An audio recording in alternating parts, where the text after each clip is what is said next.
And honestly, if the Royals simply split the next 2 games, they've taken care of business in this 4-game stretch. Yeah. Because we talked about, getting swept. We said on Monday, you can't win the division in these 4 games, but you can lose it. Being 3 games out, if you get swept, you are 7 games out. It is done. You're out with, at that point, 28 games to play. You're done. You're not going to win the division. At that point, it's going to be solely, totally focused on the wild card. If you can split, hey, you're still in it. You lose 3 of 4, now you're 5 games out. Win 3 of 4, you're 1 game out. Sweep, and you're leading the division. And at worst right now, they leave this series the same exact spot they were, being only 3 games out of the Guardians.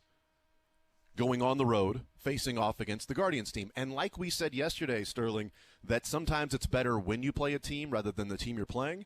And one of those games yesterday was a makeup from what took place in early June when it was a rainout, when the Guardians at that point were like 25-11 in their last 36 games heading on into a heater, and the Royals were struggling, and they had lost the first game, and then it was rained out. And now it's the Guardians who have been struggling and the Royals who have been playing some of, if not the best baseball since the All-Star break. They have, I think they're still tied with Houston, or maybe a game behind Houston for the best record in baseball since the All-Star break, are the Kansas City Royals. And it wasn't like they played great baseball necessarily in these 2 games. They made some mistakes. Early on, it was not pretty. Tyron Blanco was atrocious in the field. There were some at-bats where you're just befuddled, bewildered. They rolled into a few double play balls, a couple pickoff moves that ended up either Vinny couldn't handle or they were just thrown away. Yeah. It was not the prettiest 2 games, and they still found a way. Part of that was thanks to Salvi. Part of that was thanks to the long ball. But also bullpen. I mean, it's just, there's a lot of things to take away from yesterday, man. You had Daniel Lynch 3-inning save on your bingo card, right? Yeah, that was the free space, right? That was a free one. It's like guessing George Brett in our Sports or Leisure on Thursdays. George Brett or Daniel Lynch 3-inning save. That's right. Always. Great hitters, offensive numbers in Royals history, free space George Brett. Closers, bullpen guys, free space Daniel Lynch. That's typically what we've talked about and have gone with. Absolutely. Well, we are not in studio today. We are hanging out in Independence today. We are hanging out at Heartland Men's Health, one of the 3 locations that Heartland Men's Health has. The location that I typically go to is the one in Overland Park, but this one here in Independence, right by Cable Dahmer Arena, right there by 470 and I-70. If you're heading to 470, what turns out to be heading north to I-70, just right before you get to I-70, you get off and you're right here at Heartland Men's Health. So in between Blue Springs and Lee Summit is the location that we are at today. They also have the new location, the new office in North Kansas City, and we are hanging out here. And I've talked about what I've loved about Heartland Men's Health and, dealing with the low testosterone, not knowing what some of the symptoms were related to, knowing what those symptoms were, but always wondering for a decade, hey, is this related to, I need to get my testosterone checked. I think I've said that about 1,000 times in the last decade before I finally did at the beginning of January, or at the beginning of the year here in January, getting it checked. And then a fun little game. They take your blood, they check the testosterone, and then you get to guess what your testosterone level is. I was off just a little bit. It was lower than I thought it was, which at that point I'm like, oh my goodness. I guess there's a reason I've wanted to get it checked, just to see curiosity what it was at. And turns out I was a perfect patient for the testosterone replacement therapy, because a lot of the symptoms I was having were directly related to that testosterone level, and it has certainly made a difference in my life. I've talked about it over the last 8 months that I've been on the testosterone replacement with Heartland Men's Health. Great people to work with, awesome people to work with. They continue to check all of the levels. Just had my labs taken last week. It's like the 3rd time I think the labs have been taken, just to check the levels. And each and every time, by the way, shout out to Les Norman. Each and every time you get that PSA test as well. Les that has been championing that, for a while now. But since he was diagnosed with prostate cancer, that PSA test, get that PSA test. You get that every single time your labs are taken, whether that's for low T or it's for erectile dysfunction, whatever you might be treating if you come to Heartland Men's Health, because there are a number of different things that they can help out with men, and it's what they do. They've got expert staff, and dealing with men's health, it is their entire life's mission at Heartland Men's Health. So that can be erectile dysfunction, and many people that are living with that. And if it took me a decade to figure out the testosterone level, I can't imagine what guys are going through with erectile dysfunction if they're saying, do I finally get this addressed? Do I walk through the door? For the first, do I just simply walk through the door, which is more times than not the most difficult thing to do, is just opening up the door, walking through, and saying, hey, let me get this checked. And it shouldn't be, because, quite frankly, it's a lovely building, and they're so welcoming. Oh, yeah. They all came up and just welcomed us. They had no idea who I was, by the way. They know who you are, of course, but they had no idea who I was. Only because I've worked with them. You worked with them. So I walk in, they're just so welcoming. They're like, how am I help? Like, they're so kind and nice, and your doctors came by, and, the relationship. Yes, absolutely. Right? That's exactly right. And I think that was cool to see from my side of things. So I thought that was really, really neat. Yeah, absolutely. And working with them from day one, and just all the information, everything. Okay, here are the possible side effects. Here's what we're going to be checking for. You can look out for this. Here's what we think you should be paying attention to, which could show that it's working, or could show that maybe we up the dose. Maybe we lower it. You got to find that right level. And so it's been great over these last 8 months, being able to play a little bit more, sports in the afternoon. Maybe a little too aggressive, because I think I might have messed up my UCL. Not even joking. Welcome to the club. Yeah. I need Tommy John. Welcome. Played long toss with my son 2 weeks ago, and I can't throw since then. Every time I throw, there's a sharp pain. I think this is the UCL right here. Yeah, right here. Oh, that's perfect. Great. That's exactly where the pain is. Yeah. That is awesome. That's good to know. I was hoping it wasn't that, So I have some advice for you. As a man who, needs Tommy John, not going to get it because I'm not going to get let's be real. I'm not going to get Tommy John. I'm just going to hopefully let it rest and it gets better. We're not prospects, Jason. No. We're not going anywhere. Well, my son plays for the prospects. So anyway, there you go ahead. He's a prospect, but yes, you're not me. That's why I'm playing lawn toss with him. He's fine. I've got a messed up elbow now. You'll learn how to throw a baseball with it. Do not ever throw a curveball ever again. I've never thrown a curve in my life. It will hurt very bad. Softballs don't hurt to throw. Really? You're good throwing a softball. Somehow the grip, at least for me, the grip of the softball does not hurt. Jules is 5, learning. and she's getting ready to start some softball. So great. Sorry, Everett. My my coaching is now going to. I've been throwing left-handed all of his football routes. I feel bad for him because he's playing flag football, so he's learning all the football routes, and I'm throwing left-handed to him. Sorry, buddy. Great route. My bad. Do you need me to come? No, it's fine. I'll join you. But here's the thing, though. It's actually getting him prepared to play flag football with 8-year-olds. So you're just helping. Actually, I'm just trying to help. The ball's not. You're not getting the ball from Patrick Mahomes, buddy. It's like Trace McSorley out there. That's right. You're getting the ball from me, and others. Although his quarterback's pretty good, so maybe have him throw you the ball a little bit more. Who's better, you or the 8-year-old? The 8-year-old is more accurate, especially with my arm now. I mean, I'm throwing left-handed, so the 8-year-old's much more accurate than I am. We've got a couple of pretty good quarterbacks on our flag football team, but so I'm trying to throw left-handed, trying to get that there and try to toss the baseball back when he's pitching left-handed. I'm looking at that motion right now. That does not inspire a lot of confidence. Well, I've never thrown left-handed before, Sterling. Okay, sorry. All right, I'm not ambidextrous. All right, amphibious. I'd give my right arm to be ambidextrous, but I am not.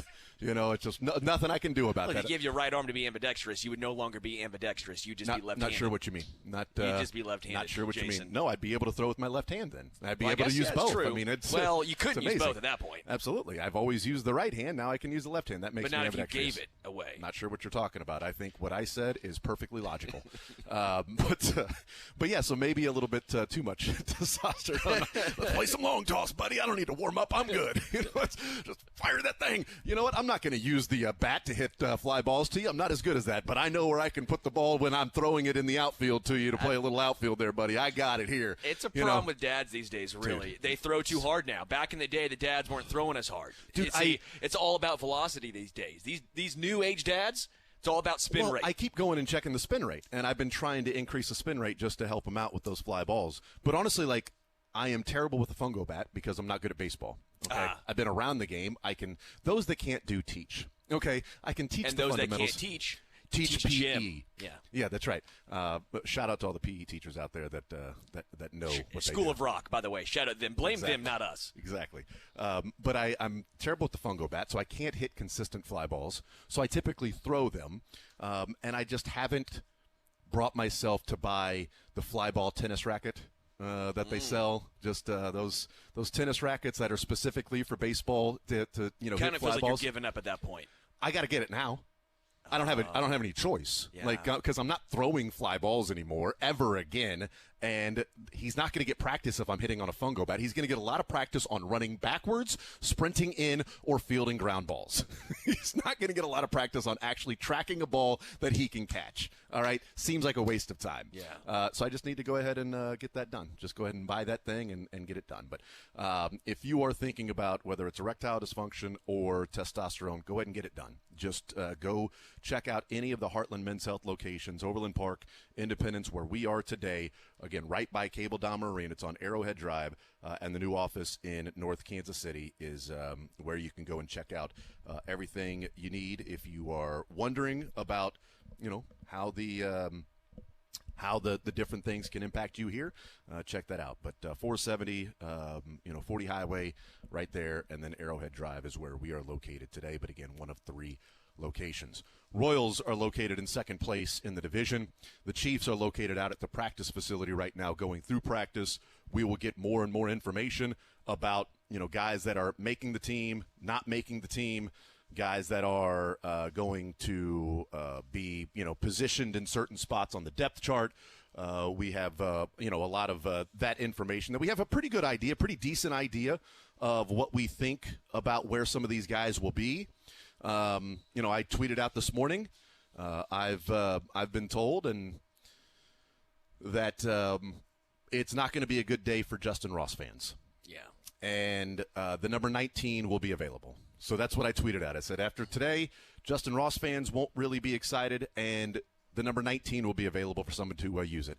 And then, of course, a couple of people were like, Joe Montana and Jeremy Maclin coming back? I'm like, you're damn right. You're damn J-Mac. But if they wanted to, the 19 will be available. Somebody also tweeting in, great point, Jared Wiley wore 19 in college. Ooh. So maybe Jared Wiley moves back to 19 and takes that college number 19, because you look faster. It's going to be available. Look faster. Yeah. I don't know, the 12 or the 19. That's a good call. What looks faster, 12 or 19? I'm not sure. 19's always it's always been an odd number to me. Montana made sense. It is an odd number because it's not even. Good call. Great. Literally is an odd number. Yeah, you're right about that. Divide by the remainder. Second power. You're right. Odd number. But it's even with Kadarius Toney, it's like it took a little bit getting used to. Jeremy Maclin took a little bit getting used to. But yeah, Jared Wiley was 19 in college, so maybe that'll be the case. But Nico Remigio, hopefully they get him on the practice squad. But it looks like the 7 wide receivers for the Kansas City Chiefs are going to be the 4 that we've talked about. Yep. Add Juju Smith-Schuster at number 5. And then you've got Sky Moore. And McCole Hardman. There you go. I was like, who am I missing there? Sky Moore and McCole Hardman. So really, the 5 that we know that are set, those 4 plus Juju, McCole and Sky, are the 2 that have made the squad out of Nico, Kadarius Toney, Justin Ross, whoever else that might have been in the mix. It looks like it's Sky Moore, and it's going to be McCole Hardman. Also told that not only is Carson Steele on the team, he is definitely the number 2 running back. That even with Clyde Edwards-Helaire making the team, Carson Steele is the backup running back. So if you're in fantasy football, if you've got a draft coming up maybe this weekend or maybe soon, Carson Steele's your handcuffed Isaiah Pacheco, and maybe a sneaky little pick, because is Pacheco going to play all 17 games this year? Hopefully he does. But we'll see. The Chiefs also making a move for Cam Thomas, making a trade with the Arizona Cardinals. I didn't know much about Cam Thomas, so I'd be lying if let me give you the scout on what I looked at Cam Thomas when he was at San Diego State. Here's what I loved about him. From all indications, it sounds like they got another Mike Dana, which yes. You get depth on this team. Defensive end was an area of weakness, was an area of concern. They gave up a 7th rounder. And maybe he wasn't going to be cut. Maybe he was a guy that might have been there in Arizona. But seeing some of the fans' reaction on Twitter, it's just Twitter, there's a frustration from Arizona Cardinals fans that he was traded. Some of them saying, this is the only guy that got pressure on the quarterback in the preseason, and this is the guy you're trading.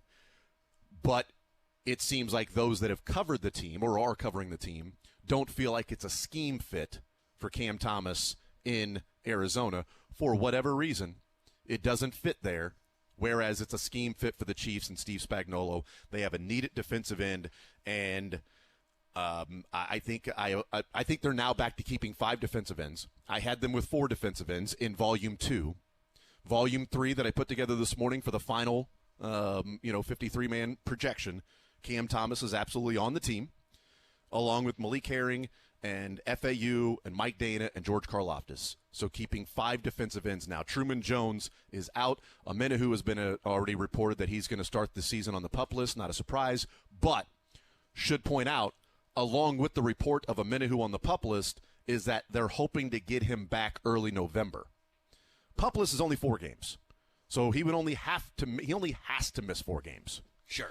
But it sounds like he's going to miss more than 4 games, maybe 6 games, 7 games, 8 weeks, mid-season, maybe around the trade deadline. That the Chiefs won't have to make a move because their trade deadline move will be Charles Amenahu coming off the PUP list. Can you survive? Can you get there with enough pressure through the first portion of the season until you get Amenahu?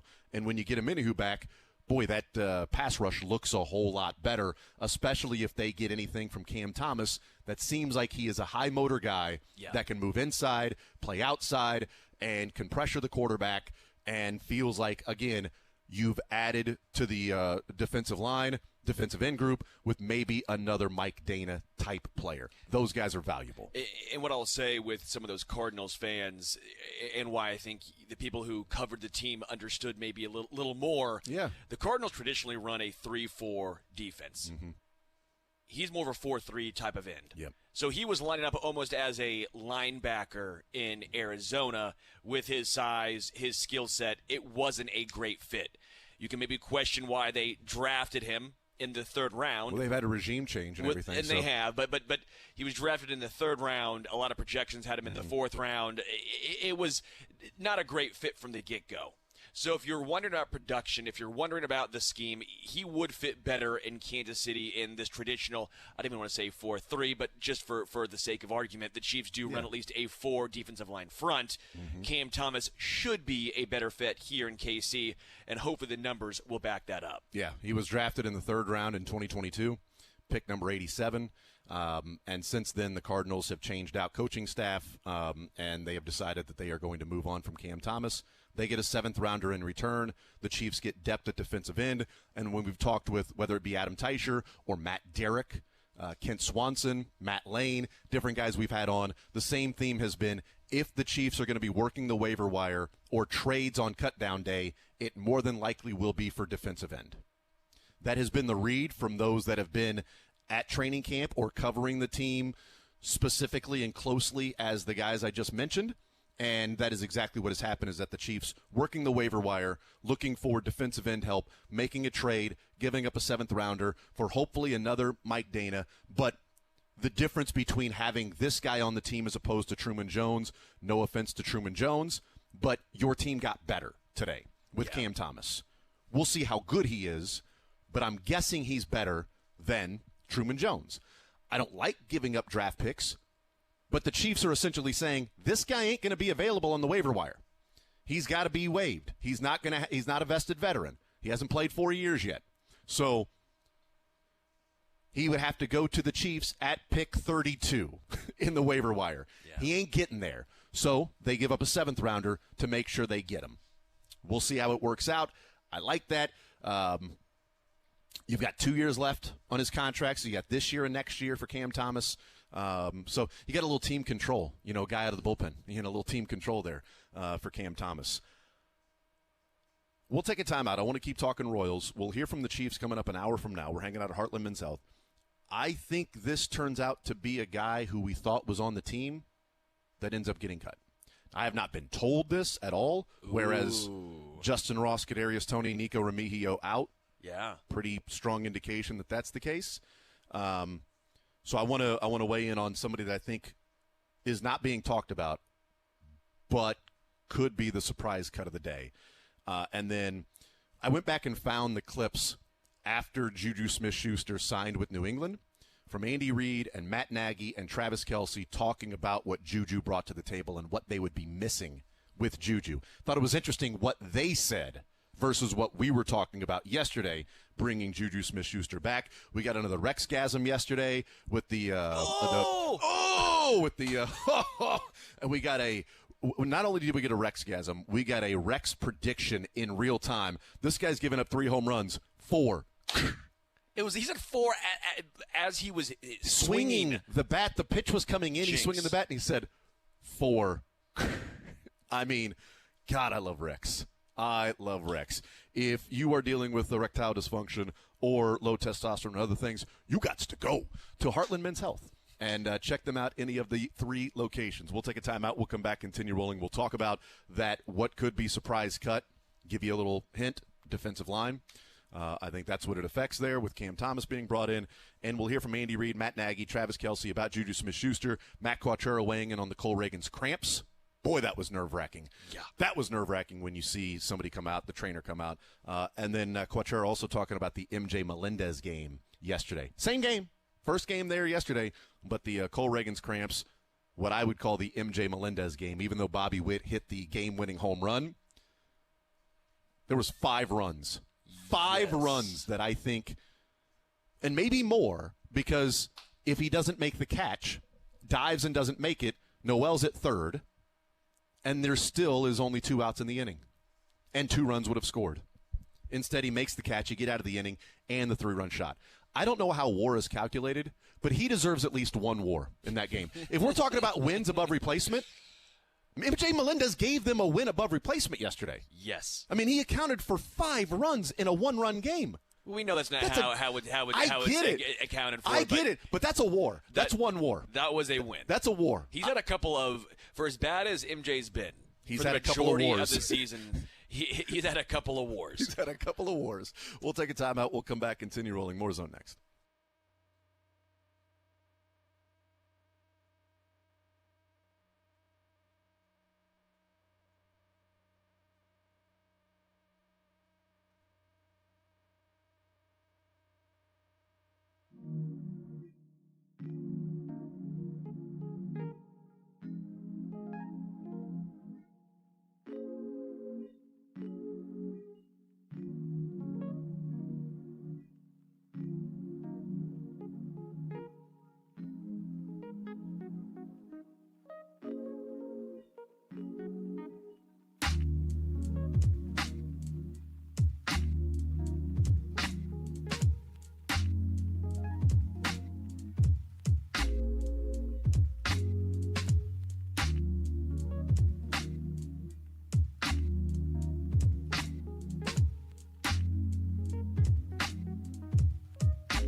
hanging out at Heartland Men's Health, one of the 3 area locations for Heartland Men's Health Overland Park. The location we're at is Independence, 470 40 Highway, right by I-70, between Blue Springs and Lee Summit by Cable Dahmer Arena, and the new location in North Kansas City.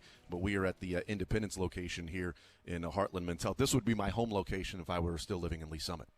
Super easy to get to. Absolutely. So. I think it's exit 16A. Sure, I'll take your word for it. I just know it is 40 Highway and 470. So it was sorry, like I didn't grow up with a map in my mind. Well, there, sorry, Sterling. I was coming from downtown Overland Park, and I think it was 5 or 6 Skid Row songs. I was listening to Skid Row, so it was.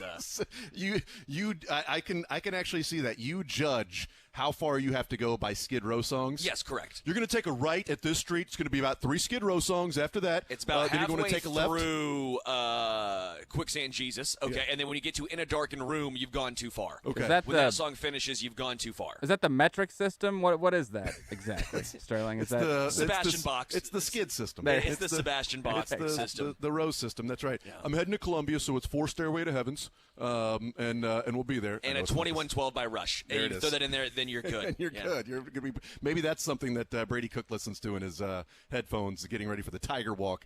As he's listening to a lot of very eclectic group. That was a good interview. That was this awesome. Morning with I mean, they were right. I never would have thought that would have been the first artist that would have came out. But hell, great song, Baker Street. I mean, yeah. Oh yeah.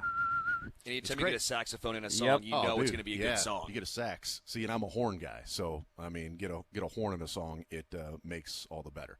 That's why I like the Motown and get the horn. So many jokes I wanted to make right now, and Teskey Brothers, a lot of horns in their music, very good stuff. You're a horny guy. Like that, the sax always follows horn.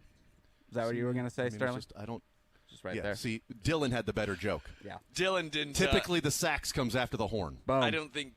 Dylan, better joke, good. Sterling. That was Sorry. better than mine was just too on the nose.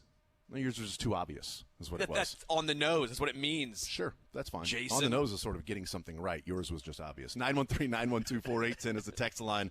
Cam Thomas is a Chief. I have changed around my final 53 player projection for the Chiefs, and my surprise cut is my most recent projection had 4 defensive ends and 6 defensive tackles. By the way, Nick Bolton and Juju Smith-Schuster are going to be talking today. I guess that means they both have made the team.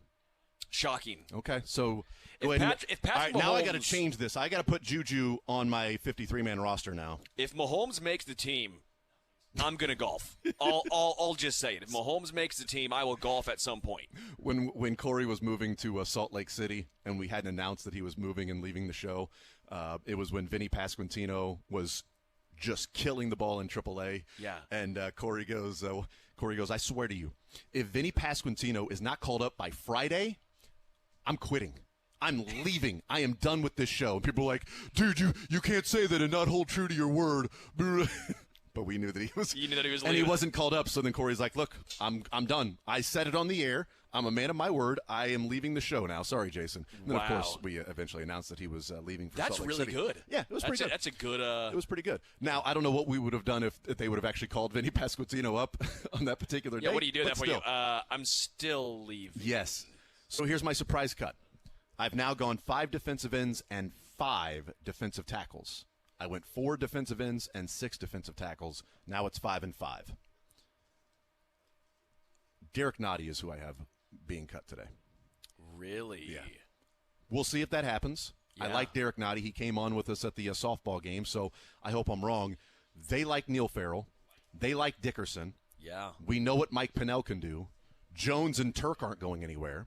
If you're keeping Cam Thomas, are you keeping 11 defensive linemen now? As opposed to 10? They don't ever keep 11 defensive linemen. They keep 10.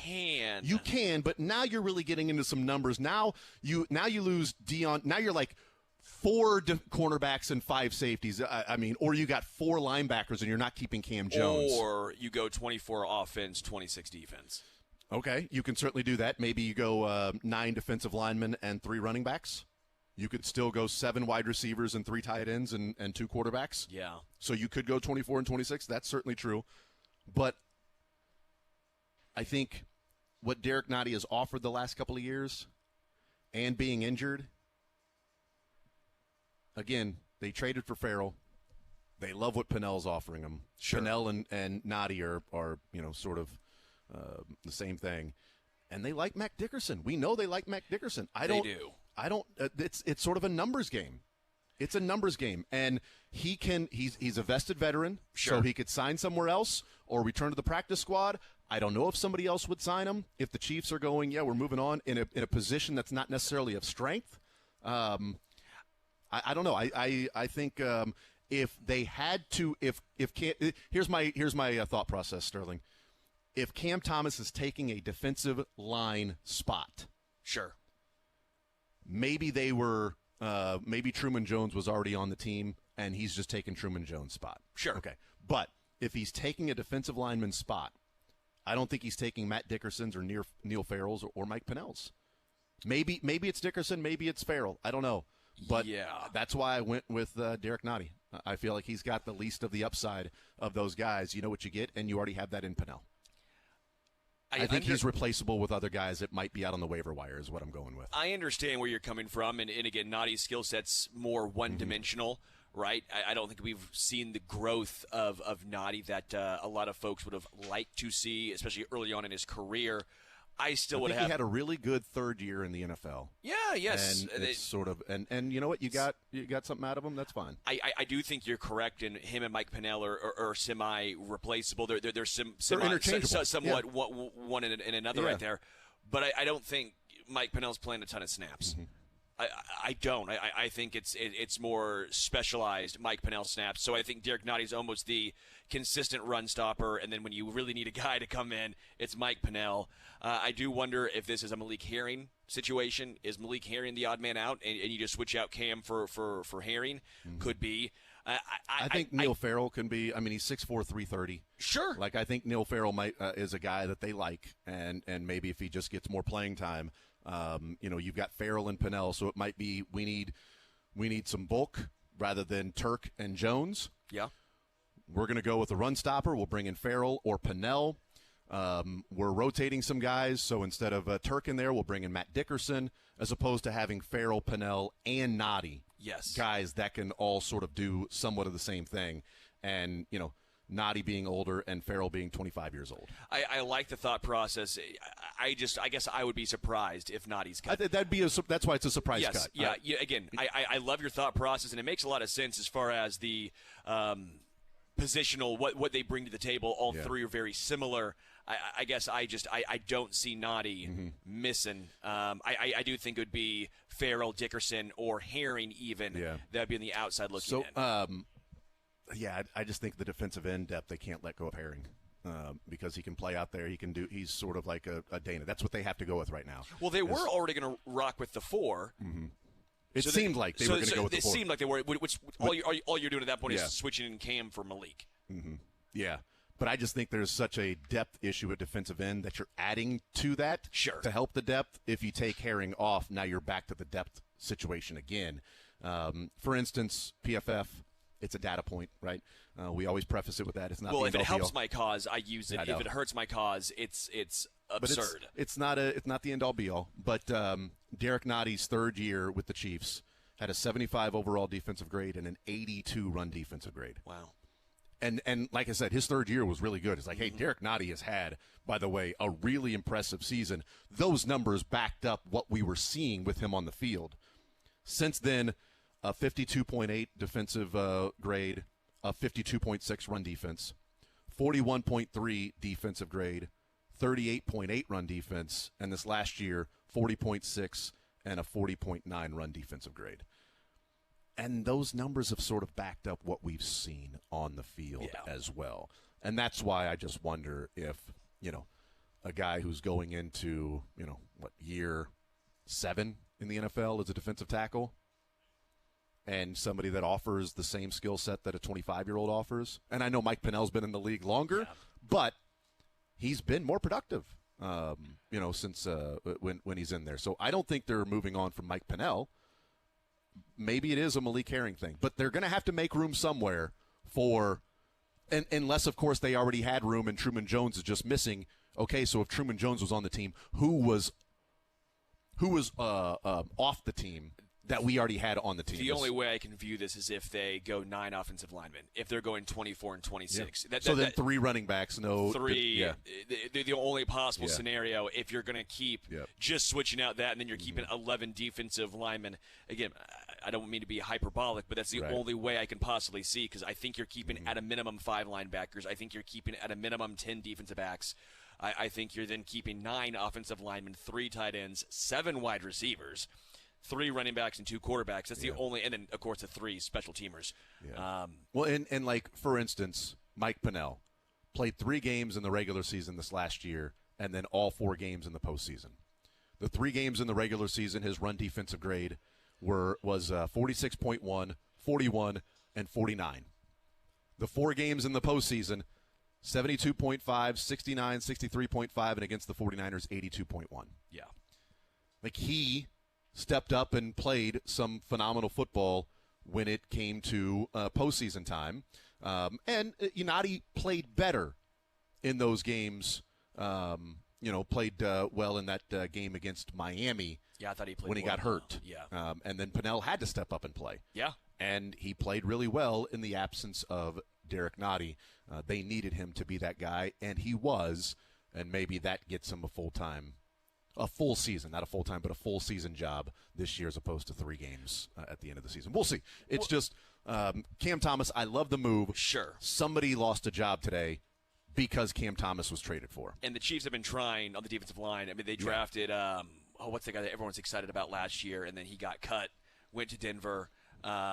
Coburn. Yeah, Keandre Coburn. Yeah. They tried with Neil Farrell. They tried with Isaiah Buggs from Detroit. I mean, they haven't been throwing necessarily a ton of resources. No. But they've tried minor moves to give some help. And Neil Farrell, just looking at contracts.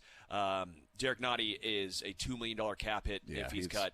And Neil, but again, sunk cost stuff, analysis. You know I love the sunk cost analysis. Yeah. And then Neil Farrell still has this year and next year on his rookie contract. And that's why I don't think they're moving on from Neil Farrell. So, and look, we'll see. Look, if you move, they have proven in the past that they're willing to cut somebody even if they take the entire dead cap hit. Correct. Like today, Kadarius Toney. Yes. They're going to take the full dead cap hit on Kadarius Toney, but it's not about that. It's about building the best 53. And figuring out the cap at that point after. They'll be in compliance with the NFL, with the overall team in cap numbers. And then, of course, top 51, all of that stuff. But we'll see what happens with that. Andy Reid, Matt Nagy, and Travis Kelce. This is the 2023 offseason. So this was last year. This was last year around March, whenever Juju Smith-Schuster signed with New England. Matt Nagy was asked about it in a press conference. Andy Reid was asked about it in a press conference. And then Travis Kelce on New Heights talked about it. So this is Andy Reid, then Matt Nagy, then Travis Kelce talking about what they were losing in Juju Smith-Schuster. I like his game. I like the way he helps counter Kels. I think he's a smart player, great in space, strong hands, all of that. I really like what he brings to the team, his personality, his leadership. He gets it, He's one of those guys that understands what it takes. Yeah, Juju did such a great job last year coming in, learning the system. In general, those new guys last year, just working through the timing element of the routes. And I think he did such a great job that you could see it click with Pat. Really towards the end of training camp and then taking it into the season. He had a great feel in different zones and just kind of understanding the offense. So he's also a vet, he has some good experience. So we understand that and we wish him the best. That hurt, man. Another guy that came in was really the leader of that wide receiver group for us last year, to be a first year guy on the team and to kind of, take the group and really just set the tone for work ethic and attention to detail and things like that for a lot of the young guys. Can't say enough about what Juju was for us last year. Andy Reid, smart, great in space. He gets it, understands what it takes. Matt Nagy, the timing of his routes, he clicked with Pat. Great feel in the zones. And Travis Kelce, he was immediately the leader of the wide receivers and his attention to detail. Like, those are the things that were missing last year.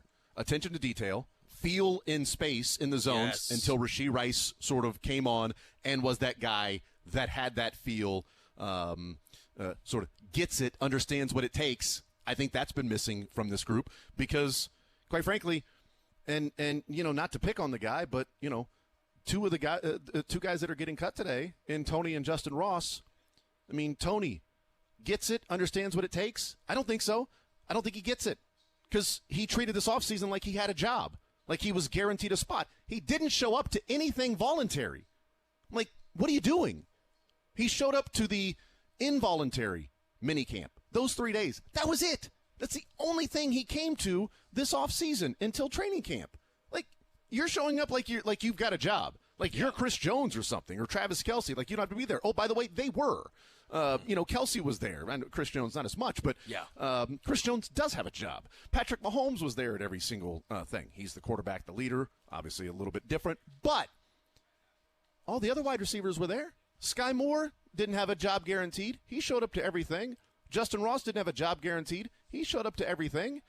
Justin Watson didn't have maybe in his mind, not guaranteed, even though he had a contract. He was on the team. He shows up to everything. Kadarius Toney didn't. That's not getting it and understanding what it takes. The attention to detail and part of the getting it or understanding things, I think, is where Justin Ross has sort of let himself down. Yeah. They had to use a timeout the other night. Justin Ross and McCole Hardman break the huddle. They go to the same side. And McCole Hardman's looking at Justin Ross. And Ross starts going back the other way and then lines up to the outside. And McCole Hardman looks at him and goes like this, other side. And then Ross looks around, starts running the other side. And Andy Reid, very mad and demonstrative to the referee, timeout, and starts walking towards him. It's year 3, right? He had a redshirt year. He played last year and another offseason. And he's lining up in the wrong spot. Well, at some point, Sky Moore did too in the Super Bowl, and it worked out. McCole but Hardman. Is he doing it in training camp? Is he doing it in preseason games? The consistency versus a one-off. Yeah. Like, at some point, you got to just say he's not getting it. Yeah. We love the skill set. He's not getting it, and now we have Juju, who gets it, understands, attention to detail, smart, the feel for the zones, like timing of the routes, leader in the wide receiver room. Great hands. Great hands, strong hands, great hands. And I thought it was interesting.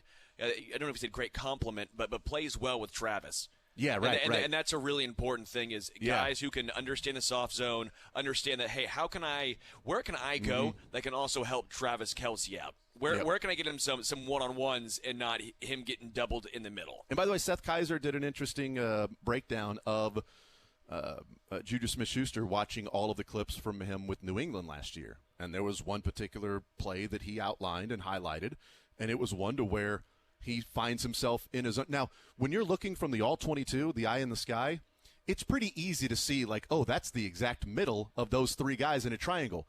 When you're running, those guys are behind you, so you can't really see.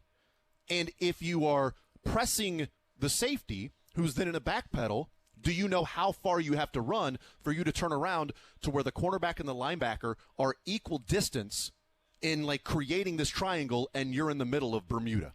That's what Phil Jackson was talking about. That's the triangle offense. Exactly. Thanks, you Tex. Thanks, Tex winners. That's right. And so he showed that play, and Juju pressing the safety, he backpedals, stops, turns around, and then the linebacker from the middle starts to fade over, and so Juju takes just 1.5 steps to his right to be right in the middle, perfect window. That's a feel thing. I understand this zone, and I understand where the middle part, the soft part of this zone is, and I stopped in the exact spot. I felt the linebacker closing in a little bit, so then I moved to my right to give the quarterback a better window. He throws it to me. By the way, when he caught it, all 3 guys converged and hit him. So he had to be in that spot to catch the ball before getting hit. Like, that's a feel thing. That's an understanding of his zone. The Chiefs didn't have that until Rashee Rice came on late and has that feel, which is good because that's why Mahomes trusts him. Yeah. He's going to be there. He understands sort of the spacing, all of that stuff. He was a guy that coming out of college was good in zone, right? It was like, this guy can work in zone. Is he going to win man-to-man coverage? I don't know. But he knows how to work in those zone spots. All right, great. They're probably going to be facing a lot of zone. Well, they faced a lot more man-to-man because they didn't have a deep threat. But with Hollywood and Xavier Worthy, are you going to be facing a lot of man-to-man with those guys on the outside, or are you going to be facing some zone so those guys don't burn their particular cornerbacks? You need guys that can work well in the zone. Justin Ross is more of a sideline, back shoulder, jump ball guy. Mm-hmm. Juju was maybe the only guy I can remember that Mahomes threw multiple times a back shoulder throw to. Like, he was the one guy that Mahomes was like, back shoulder, Juju Smith-Schuster. Got him. And so it makes total sense. I don't know how much he's going to play. But if you're looking at just simply skill set and trying to three-peat, like at some point you just got to cut bait and go, this guy isn't getting it. If he's on the practice squad again, hey, maybe another year. But he can't keep lining up in the wrong spot. Yeah. And you got to move on. And Kadarius Toney never got it, and understanding what it takes, because he didn't show up to anything in the offseason. Sorry, dude. At some point you got to move on. We'll take a timeout. We'll come back. We'll move on. We will hear from the Chiefs coming up at about 11:15 or so. We are told Juju Smith-Schuster, Nick Bolton. We'll talk with Les Norman in the noon hour. The MJ Melendez game in the first one, the Salvi game in the second game last night. Royals get ready for 2 more against the Guardians tonight and tomorrow. We'll take a timeout. We'll come back. More Zone hanging out at Heartland Men's Health.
All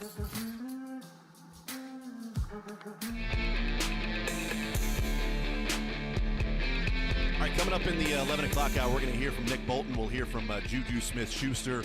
They will be at the podium as practice wrapping up. It is cut-down day across the NFL. All these teams getting to their 53-man roster.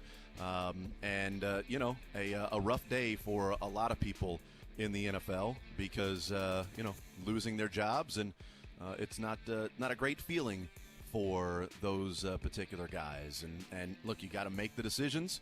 The NFL, these teams have to make those decisions, and so it's a numbers game. Ultimately, is what it's going to come down to, and that's what they have to deal with. Teams go to 90 to 53 by 3 o'clock today. 1,184 players released, waived on PUP. 544 spots on the practice squad. That's sort of the math of today.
Smith-Schuster, and we will hear from Nick Bolton as well, coming up in about 8 to 10 minutes from now.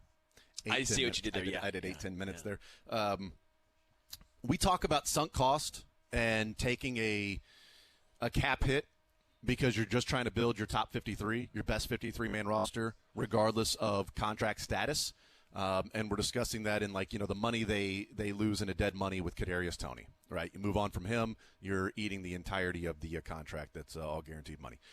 What the New England Patriots did with Juju Smith-Schuster, they're paying him like $7-8 million this year. The Chiefs are paying him 1.6. So it's 1.6 or whatever it is less than what the New England Patriots have to pay Juju. The Houston Texans signed wide receiver Noah Brown this offseason for a 1-year, $4 million contract, $3 million of that guaranteed. He's been cut by the Houston Texans. He had 33 catches, 560 yards last year, and 2 touchdowns. The guy who played the first 5 years of his career with the Dallas Cowboys signed with Houston last year and had those numbers. They re-signed him, and they have now cut him. So they signed him, I believe, before they traded for Stephon Diggs. Yes, they had him before then, I believe. Maybe the timing, because they had him last year, but then they signed him. And he was fine last year. I don't know if that's, 1 for 1. Therefore, you got Diggs, you move on from him, because if you're keeping 6 or 7 wide receivers, depending on how your team stacks up, we know the Chiefs are keeping 7. Probably would have kept 6 if it wasn't for the Hollywood Brown injury. But, I mean, that's eating $3 million guaranteed. For a guy you just signed. It's different if you traded for Kadarius Toney 2 years ago, and he comes on and has a decent second half of the season, an amazing punt return. Last year, not great, and you move on now owing him, 2 and change. You just signed that guy, this offseason, and you're moving on. Who had nearly 600 yards last year in 10 games. Right. You have Stephon Diggs, Nico Collins, Tank Dell. Noah Brown was fine, but then you have John Mechie, who's a kind of young up-and-comer. Robert Woods is your veteran wide receiver 4, if you will. I think Robert Woods you trust more than Noah Brown. And then they have a newer guy, Xavier Hutchinson. So, I mean, you're sitting here going, the Texans are just loaded. Yeah. This was not a case of Noah Brown's bad. This was a case of, damn, the Texans have 6 really good players, and they weren't going to keep 7. Yeah, I have no idea how the cap number would work for them if they trade him or release him. This sounds like one of those that may end up being a trade. Yeah, I would imagine someone would pick up if somebody Noah doesn't Brown. want to wait later in the waiver wire order, 1 through 32, then do you give up a 7th rounder like the Chiefs did with Cam Thomas earlier today, giving up a 7th rounder for Cam Thomas, who was going to be cut or placed on waivers. The Chiefs, with the 32nd pick in waivers, they were not going to get Cam Thomas. So there you go. 913-912-4810 is the text line. We talked about earlier in the show of Juju Smith-Schuster, Sky Moore, Mecole Hardman being on the team, and Kadarius Toney and Justin Ross not. Time to simply move on from Kadarius Toney. Yeah. It ran its course, And I will say it is unfortunate about Justin Ross because I haven't been a Justin Ross truther, right? We've joked at a lot of the hype around Justin Ross. I understand some of the hype around Justin Ross, especially when your wide receiver group last year was constructed the way that it was. But even in that group, you've talked about it a number of times. Like, what did he have, 10 targets? 10 targets. No. 11 targets in 10 games. Yeah, 11 targets in 10 games with that wide receiver group. Now you got Xavier. Now you got Hollywood. You brought back Juju. Rashee Rice is much better now than he was, when Justin Ross was playing at the beginning of the season before this the commissioner's exempt list and the suspension because of the domestic violence incident that took place. And now he's a part of this wide receiver group that's much better than what it was last year. Like there was loads and loads of potential for Justin Ross. His body type is different than anybody else on this team, even Juju Smith-Schuster. I mean, Juju's 6'1", 215. Justin Ross is 6'4", 210. He's the size, the weight of Juju, but he's offering 3 more inches there for those jump balls, and his arms are longer. Like, he's got that, you see him out there on the field, you're like, okay, I get it. I understand. But it's just hasn't translated to playing wide receiver. It's like Milton for the Patriots. Like, he can throw a ball 95 yards. Milton, yeah. Great. He can throw a ball 95 yards. The scouting report on Joe Milton was great arm, strong arm, unbelievably strong arm. Can he play quarterback? Yeah, it's good to have a strong arm, but that's not going to translate to playing quarterback in the NFL. Yeah. Mahomes and Josh Allen have strong arms, and they play quarterback. Okay? They can play quarterback. There's such a difference. It's like a kicker that can't make a field goal, but he can kick it 70 yards. But he's got a great leg. This dude can make one from 75. I just don't know that he's going to. And he misses from 35, and he misses from 40, but his leg is so strong, we're going to bring him on there, and people are going to be so impressed as to how far he's going to kick this ball. It's going to be halfway up the net from 65 yards, right or left. It won't be down the middle. Every once in a while it might be. It's a wild thing, Vaughn. Right? He's going to throw it 100. We just don't know where it's going to go. Let's get him some glasses before he kills somebody. In fairness, though, to Joe Milton, looks like the Patriots might keep him because it's Brissett, Drake May, and Joe. They moved on from Bailey Zappi. So, poor Bailey Zappi. WKU Hilltoppers. Yeah. Hilltoppers in the house. Or not anymore at that particular house. Cleveland Browns are also, I almost said Guardians. Cleveland Browns are taking calls for Jameis Winston. And let me tell you, if the Chiefs did not have Carson Wentz right now, I'd be saying call him. Do you think part of that is legitimately because they don't want a quarterback controversy in Cleveland? Because the rumors have been they didn't bring back Joe Flacco because they knew if Deshaun struggled, then Joe Flacco, comeback player of the year, right? Because Jameis at least has something. He's been a starter. He's had some success in the NFL. He's a fan favorite. He's a teammate favorite, seemingly wherever he goes. He'll throw as many touchdowns as interceptions. But he's going to have a game. He had 4 touchdowns that game and 4 interceptions, but that's the Jameis Winston experience. But Joe Flacco did that basically last year, and look how much better they took him to the playoffs. Yeah. So playoffs. So I'm just sitting here wondering if part of the Browns is saying we can't have a backup quarterback who's any good. Yeah, that's interesting. Because there's going to be a controversy, and we can't have that with 4 years or how many years are left on that Watson contract. Yeah, Dorian Thompson-Robinson has been informed he's made the team, so he will be your backup. He ain't giving you any sort of would you put in DTR already? Why is you're still going with Deshaun Watson? He's throwing incomplete passes. Where's Dorian Thompson-Robinson when you need him? No one's saying that. No, but it'd be like, look, Jameis Winston, look what he did with the Saints when he had to step in. I mean, the guy's going to be able to throw the football. He might throw it to the other team every once in a while, but he's also going to throw it to Amari Cooper a lot too. He's going to hit David Njoku. He's going to offer some juice to the offense that we'll see if Deshaun Watson will ever get back to doing. Because, again, you're talking about one of the most inaccurate passers last year was Deshaun Watson. Not just incompletions, but uncatchable passes being graded. And Deshaun Watson was one of the worst last year, and in the red zone was the worst last year. Does he get back to close to what he was in Houston? Yeah. Maybe. I don't know. Or maybe it's just gone. Or maybe defenses have learned about him. Maybe, I don't know. There could be a number of different things that go along with it. But certainly Cleveland's franchise over the next 10 years, at least 6 or 7, is going to be a very much tied into the success of Deshaun Watson at quarterback. because of the money they already have tied into him and how big of a dead cap hit they would have to take over the next 3 years to move on from him, which would then set you back over a couple of years. Yeah. So that's why I say like 5-6 years of this Cleveland Browns franchise is going to be dependent on what Deshaun Watson can do because of the money that you have tied up into him. And if you just simply play him, even though he's bad, and he's getting you 8-9 wins, great. You're picking 14th and 15th every year. Just good enough to not get a premier quarterback and not good enough to actually do anything that matters. Were you surprised that yesterday the Chiefs waived? I don't think Echo Boydo was a huge surprise. But Kelvin Joseph. That was a surprise. I will say that. Kelvin Joseph was on my volume 1, 2, and 3. Well, 1 and 2. 3 came out this morning. Kelvin Joseph was already came out. I just put it on. Yeah. I put it on my Excel spreadsheet. I didn't release it. So I released nice releasing it. Yes, I called Matt Derrick. He let me post it on ChiefsDigest.com. That's great. I posted it at 810WHB.com. But I took him off this morning when I made my last one, obviously because he was cut. Yes, I am surprised. It felt like all along he was on almost everybody's 53-man projection. I didn't think he was that. I didn't think it was even that questionable that he was on. Agreed. I thought it was Keith Taylor or Echo Boydo or somebody there at that last spot with Kelvin Joseph filling in for that 5th spot on the at the cornerback room. Yeah, and Echo Boydo again. I've really liked what he brought early on. He was really good in OTAs last year, training camp.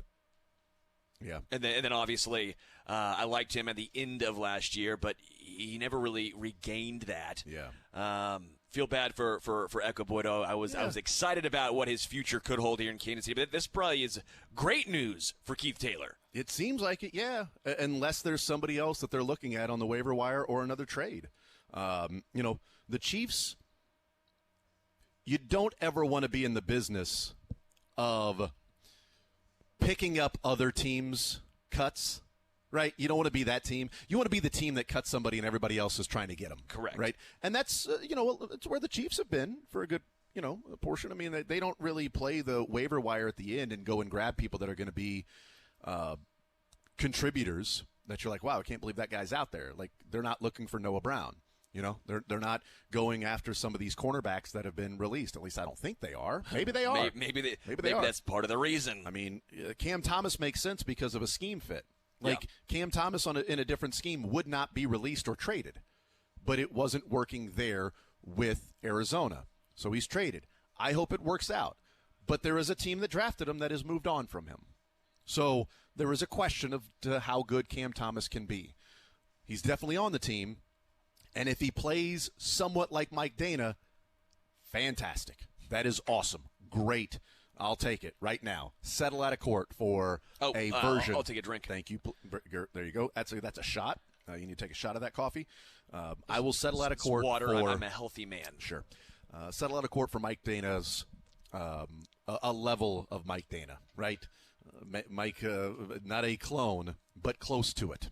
Sometimes when you clone something, you get 85% of that particular DNA structure. Let's go with that being Cam Thomas. Is that because we're here at Heartland's Men's Health, so you're thinking doctorish? Yeah, cloning. Yeah, it's the medical field. And 85%. That's what's on the mind right DNA. now. DNA. Yes, for sure. Yeah, absolutely. It made sense to me. Good. I'm glad it made sense to somebody.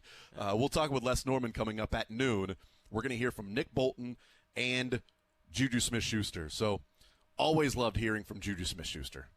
He's a fun interview, and I think today will be fun because I can't imagine how excited that guy is from being in New England and having to deal with that offense last year, and then this offseason, and you got a new quarterback coming in Drake May. Yeah. And now you're with the Chiefs. Now you're back where you won a Super Bowl, got a ring. So you won a Super Bowl, then you went and got paid.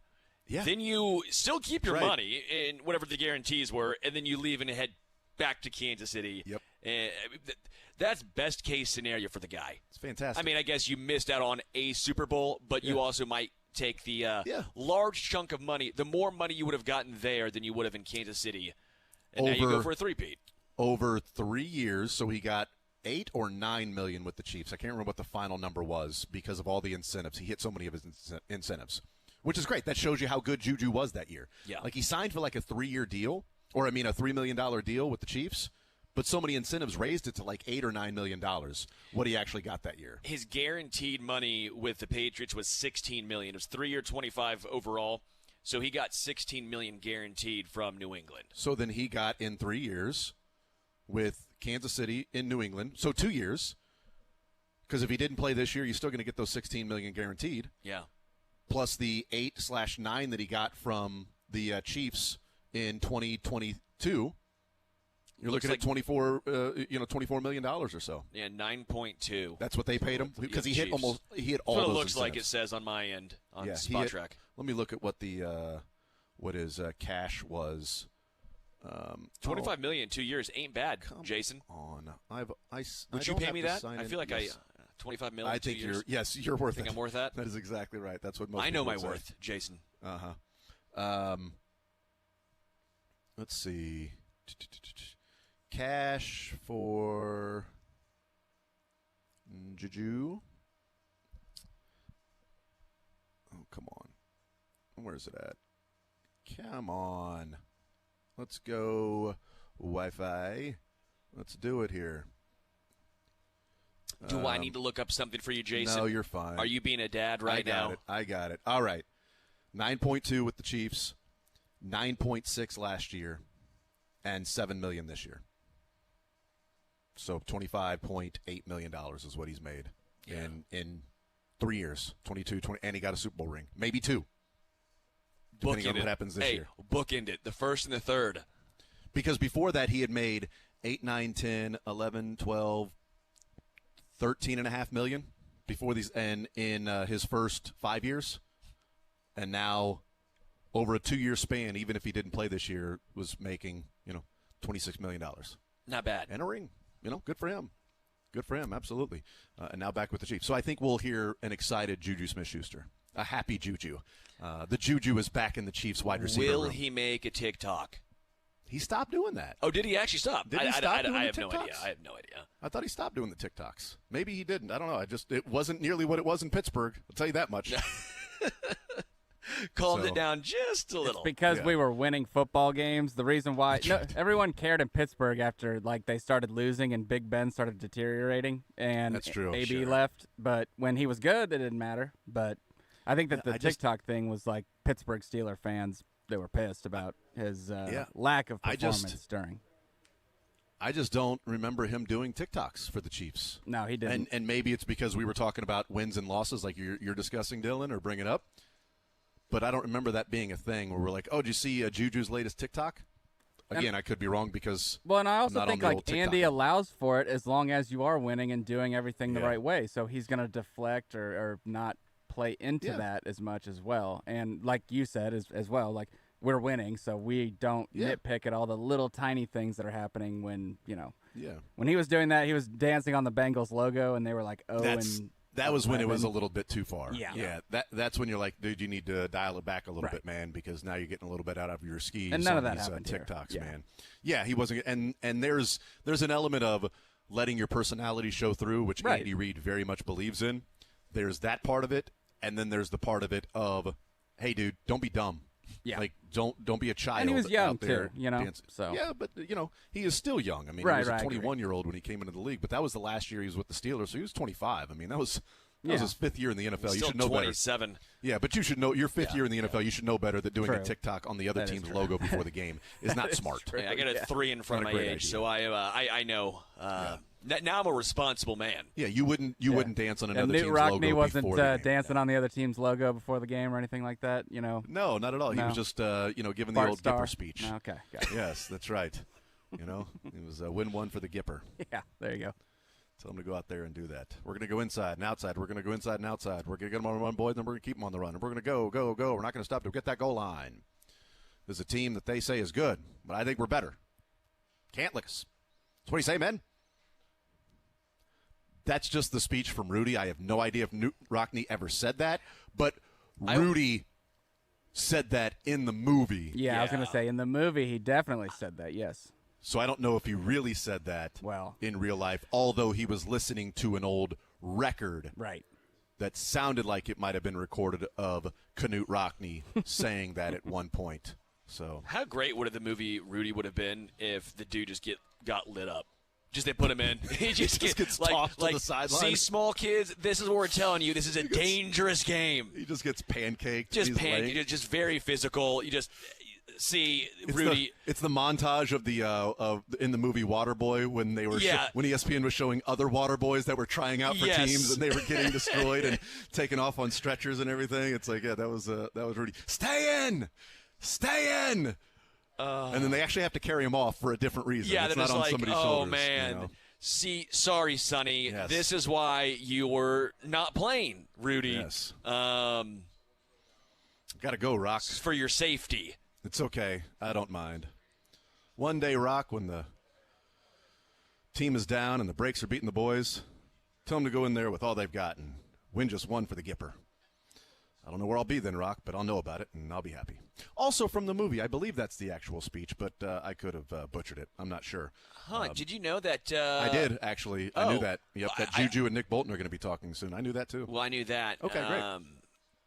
I didn't know he recorded a sack, apparently. You didn't know that? Have you seen the movie? Sterling, are you serious? Dylan, is Sterling serious here? He didn't know that Rudy actually got a sack. Yeah. You're serious, aren't you? You've never seen the movie, have you? No. You didn't go to the doctor, did you? No, I did not. No, I did not. Doctor said I watched it was, Hoosiers. Rudy was. It was too good of a movie. It was It was the greatest movie I've ever seen. I've never seen a movie like it. You didn't watch the movie, did you? No, I did not. Yes, he recorded a sack. That's like the whole thing that people argue that Rudy was offsides. Yep. Well, he probably was offsides. He wasn't offsides. It's fine. He got the sack. Come on. I didn't. When I watched the movie Rudy, I didn't know all of the, backstory, all of the tales and everything. Well, so I didn't reading know the real story, not the movie. I'm reading his. I don't know, his but actual I didn't know life. if that was Hollywood taking poetic license by having him get a sack at the end. I didn't know if that was real. It's real. It's It real. is real. Yeah, and it's spectacular. Spectacular. Who's the wild man now? Who's the wild man now? You're making a lot of impersonations right now, and I think the only one I understood was Family Guy. That was Jon Favreau. Yep. Jon Favreau in the stands was, who's the wild man now? And then his brother, it was you. Could and you then, of course, imagine? Rock had the, and then clap while a fist pump at the same time. There. Could you imagine a 5'6", 165-pound defensive end in D1 football right now? Actually, he was 5'0", 100. Yeah, they lied. He's 5'6". With hardly a speck of athletic ability, and you hung in there with the greatest football team in the land for 2 years. For 2 years. That was also Rock telling Rudy when he was thinking about quitting. remember that because clip. Dan Devine was not going to live up to what Ara Parzizian promised him. To hell with Devine. If we don't score, Rudy can't play. Okay, I'm not going to lie. It'd be Vince Vaughn. Dylan, I really don't need to watch the movie anymore because Jason's apparently going to go play-by-play for me. Well, Jamie O'Hara was a guy who was, start? If he had a tenth of the heart of Rudiker, he could have been an All-American. As it is, he just went from third team to the prep team. Jamie O'Hara, Vince Vaughn. But, of course, then at the end, they want to run out the clock, and he sends Jamie O'Hara but we got to run the halfback pass. If we don't score, the Rudy can't play. We got to run the play, man. To hell with Devine. If we don't score, Rudy can't play. And then, of course, he scores, and then Rudy can get in there, and so then Jamie O'Hara walks over and points at him and says, that was for you. Wow. Because he was a jerk to him the whole time. Wait, why was he so mean to Rudy? Because the last practice of the season, and this jerk is acting like it's the Super Bowl. Okay? Oh, Rudy was. Rudy was, yeah. Well, I mean, that might be on Rudy. And then, of course, that's when Ara, walked in and said, if you had a tenth of the heart of Rudiker, you could have been an All-American. As it is, you just went from third team to the prep team. Get the hell over there. Well, I mean, Vince Vaughn. In fairness, he's too tall to be a running back anyway. Let's be honest. Wait, was Vince Vaughn in the movie? You haven't seen the movie, did you? I told you. I'm having you break it down. For Vince Vaughn's the running back. Well, and I'm supposed to believe he this was is a running sports back. movie. He was a highly touted player. That's the point that Ara was making to him. Vince if Vaughn's he had a tenth of the heart of in Rudiker, real life, he's a right. big, Exactly. That's what he said. If you had a tenth of the heart of Rudiker, you could have been an All-American. Yep. And he was in Swingers and yes. Wedding Crashers. Right. Yeah, those were different. Was he just sitting here going, "Give me the ball, baby"? Range it's sometimes. a beautiful baby. Give me the ball. Yeah, they play different roles, Sterling. Sometimes, I don't know. Jason Bateman's pretty much the same guy. He is, though. Yeah. You're right. It's really good, but I love Jason Bateman. But here's the thing. He just plays a version of himself. Yeah. In every movie, Jason Bateman just simply plays a version of – Vince Vaughn plays a version of himself in every movie. That's who Vince Vaughn is. So in Rudy, was he cracking jokes? No, he was he didn't have the heart of Rudy Whittaker. Was he the Grinch? Well, no, I mean he didn't even have a tenth of the heart of Rudy. So we're waiting for Nick Bolton and Juju Smith-Schuster to come to the podium here. Didn't have. We 10th believe of they'll the be heart there of, at some point. Didn't have a tenth of the heart of Carson Steele either. So. That's right. Jamie O'Hara did not have a tenth. If you had a tenth of the heart of Carson Steele, you could have been an All-American. Who had more heart, Steele or Rudy? They're both from Indiana, right? Yeah. Yeah. Larry Bird. I think so. Yeah, I would say I don't think they're from French Lick. I know they are not. Neither of them are French Lick boys. I'm going to go Carson Steele. Yeah, his stats exist, so. Yeah, I'm going to go Carson Steele had more heart. Greenwood, Indiana. Mm-hmm. Is that close to French Lick? Well, now. I don't know. I have no idea. My geography of Indiana is not. No, it's close to Indy. We're talking to Mr. Indiana. How do you not know where exactly right? Where this is? I'm a Southern Indiana man. I know where French Lick's at. I was going to say you're Southern Indiana, so you know where French Lick is. Yeah, I'm a Southern Indiana man. Yeah. So there you go. Juju Smith-Schuster will talk today. We played a clip of Andy Reid and Matt Nagy and Travis Kelce in the previous hour. Those guys weighing in on what they were losing last year's offseason when he signed with the Patriots. And Andy Reid essentially saying, I wrote down a number of the things. He said he's smart, great in space. He gets it. He understands what it takes. Matt Nagy, the timing of his routes, he clicked with Pat. He's got a great feel in zones. Travis Kelce, he walked in and was immediately the leader of the wide receiver room. His attention to detail. Those were things last year, right? That's what they were losing. That's what they were talking about, what they were losing with Juju Smith-Schuster. And some of those things, you're excited because they're getting back to this team. And when Andy Reid says he gets it and understands what it takes, that's part of it. When Matt Nagy said about Carson Steele, he's where he's supposed to be, he does the right things, and you can trust him. Carson Steele was on the team that day. When Matt Nagy gave that press conference and said that about Carson Steele, he was on the team. Yeah. I didn't know he was going to be the number 2 running back when he made the team. That was still up in the air. Didn't know. And we've seen his performance, in the next couple of games. But, the man is the number 2 running back on this team. They are going to open up the season against the Ravens with their 2 deep, number 1 Pacheco, number 2 Carson Steele. I mean, that's amazing. There's a little bit of an indictment on the running back room, certainly, that group, because Deneric Prince had a job right in front of him, and he did not take it. Correct. Carson Steele did take it. Clyde Edwards-Helaire, we know what he's dealing with. He was brave to come out and talk about the things publicly, because vulnerability in sports is not often something that is protected, that is treated in a way that would require said treatment when somebody is offering that vulnerability. Oftentimes in sports, I think we're to a place now where we appreciate it a lot more, where Clyde Edwards-Helaire, 5-10 years ago, may not have ever said that publicly. Sure. Because of what the stigma may be associated with that. We're in a different place now, which is good. So he can let those things be known, and we have a perspective of what he's going through behind the scenes. And I think most people have been pretty kind with kid gloves with that particular issue and his vulnerability. But it's affecting his play on the field, which is part, that's his job. And it's affecting his job. And the Chiefs are, they get paid a lot of money. And we talk about the sports side of it. It's affecting his play on the field. And so Carson Steele being the number 2 running back is also an indictment on what this running back group is. That they were hoping that Deneric Prince would take the job. They signed Edwards-Helaire. You've got guys that maybe they looked at and talked to that decided to go somewhere else. Like we've talked about with J.K. Dobbins. Well, maybe Dobbins goes to the Chargers because it's like, all I got to do is beat out Gus Edwards, and I can be the guy. I'm going to go to the Chargers because I'm not beating out Pacheco. Pacheco is the starter. Sure. I'm not going to the Chargers with Austin Eckler there. I'm going to the Chargers. They just signed Gus Edwards. Yeah. He's a goal line guy. Great, I'll go there. Hell, I've played with Gus Edwards Exactly. in Baltimore. I was teammates with him. I was ahead of him in the depth chart. Exactly. Before my knee and all the other things, I was ahead of Gus Edwards in the depth chart. So I know I can beat that guy out. Pacheco ain't going anywhere on the depth chart. He's the number one running back. I'll sign with the Chargers and take my chances there. But with Carson Steele, what's interesting is he earned it, by the way. 100%. As much as we can say it's an indictment on CH or generic not. I think it's an indictment on him being the number 2 back rather than earning a spot on the team.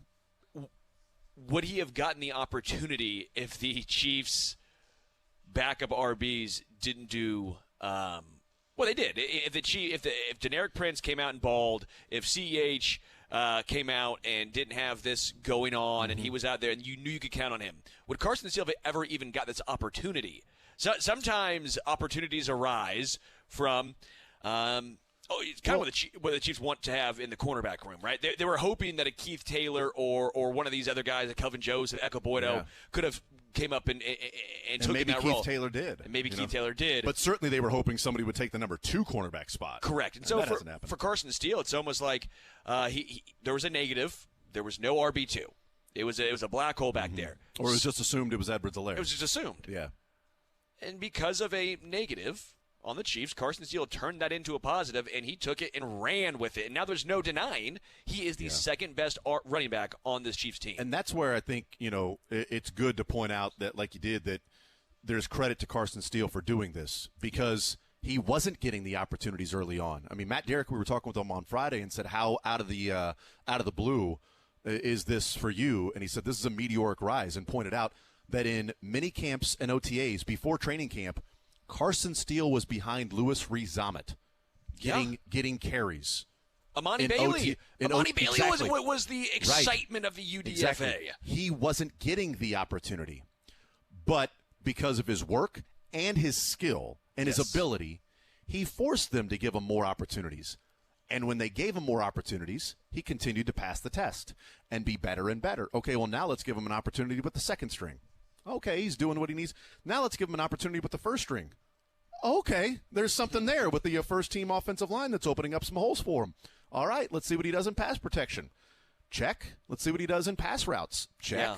Let's see what he does on a check down, or checking at the line of scrimmage in the protection. Check. Let's see what he does. Let's see what he does on a kick return. Let's see what he does in special teams. Can he make a tackle? He did. Then he told us last week it's the first tackle he's made since a sophomore in high school. Was in the NFL on special teams. Dude. Was the first tackle he made. Built different. Yeah, man, absolutely. And so he's going to be a fan favorite, and he has earned it. And he wasn't given much of an opportunity. But the opportunities he was given, he continued to prove that he deserved more. It's like Rudy. 3 snaps, gets a sack. It's pretty good. That's right. It's pretty damn good, quite frankly. I mean, it's like the exact opposite of Jamie O'Hara. I feel bad for Jamie. I don't know. Was Jamie O'Hara just a regular dude, and he's just was he a real character? Was he a real right? Was it Jamie maybe, or Jamey? Jaimy? Jamie O'Hara. O'Hara, I think, is probably biblical spelling. O apostrophe. Yeah, O'Hara. H-A-R-R-A. Yeah, the issue with that is that's an English manager and former soccer player. Done. That's him. But he was 30. He switched to a different now. football when he did not work out at Rudy. Didn't work out at Notre Dame. Yeah. I have no idea if that's a real character or not, but Jamie O'Hara. Jamie, not Jimmy, by the way. Yeah, Jamie. Okay. J-A-M. Just making sure. Well, it could be Jimmy. Vince Vaughn. Is it just Vince Vaughn? Is it fictional character? I'm trying to look. I you don't think know if it's a real character? It looks fictional. I'm guessing it's fictional. That'd be brutal. If it was a real character? Oh, real person? Yeah. Yeah. But wait, timeout. Okay, we'll take a timeout. I wish we would have taken a timeout earlier. Long time but we were told 11:15. Wait, Jamie O'Hara was a wide receiver for Indiana in 1969. Did he? I mean, I thought. Does that count? I'm assuming it's not the right guy. It can't be. I mean, but there is a Jamie O'Hara who played wide receiver for 1 year at Indiana. He played in 10 games and had 2 receptions for 20 yards. So. Okay. Yeah. Jamie. I doubt it's based on the same guy. If I were a betting man, but You're not a betting man. Aren't you typically my a betting man? ESPN bet account would tell you differently that I am a betting man. Okay. I was a betting man yesterday. I liked it. It worked out. Mainly because I was just putting money on the Royals to win. Yeah. So smart. They're the underdogs today. So, yeah. I don't think it's a real character. I think it's a fictional character. If you can't tell, we're waiting on Nick Bolton. And also Juju Smith-Schuster. Honestly, what we should do is we should go to the bathroom, and then our food will arrive at the table. I know. This is for 25 minutes now. Dylan, 11:15. What do you think? I mean, you've said it perfectly. So I agree. The second we go to break. The Yeah. second it goes to break, all of a sudden they're going to bring on. And I feel bad because Dylan at 11:10 was like, hey, should we take a 3-minute break or something here and come back? I'm like, well, no, we're going to catch it live at 11:15. And Jason was adamant that he was right and Dylan was wrong. I even feel bad, Dylan, about calling you an idiot for thinking that we should have taken a break. No. Never earlier feel in the bad hour. about that. Never feel bad about being right. You should never do that. But I trusted. Usually you're right, and yesterday it was this way. So they just kind of I will. they keep us on our toes. I'm gonna say let's go ahead and let's get the food here to the table. Let's do it. Let's take a quick timeout, and we'll come back, and we will probably break out of the commercial breaks, because as soon as we go to break, we're gonna hear from Nick Bolton or Juju. But we'll do it. We'll try to get a break in here. We'll take a timeout. We'll come back and hear from Juju and Nick Bolton next.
Baltimore. So, yeah, I'll be ready to go for that one. Fair to say 100%.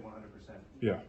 Is that brace something you're going to have to continue to wear even during the game? Yeah, start the season though. I probably will. It's probably something I could probably get rid of as the season progresses and how I feel with it. But yeah, probably start the season off. I'll probably have something on there just to protect it a little bit. Does it limit your mobility? Nah.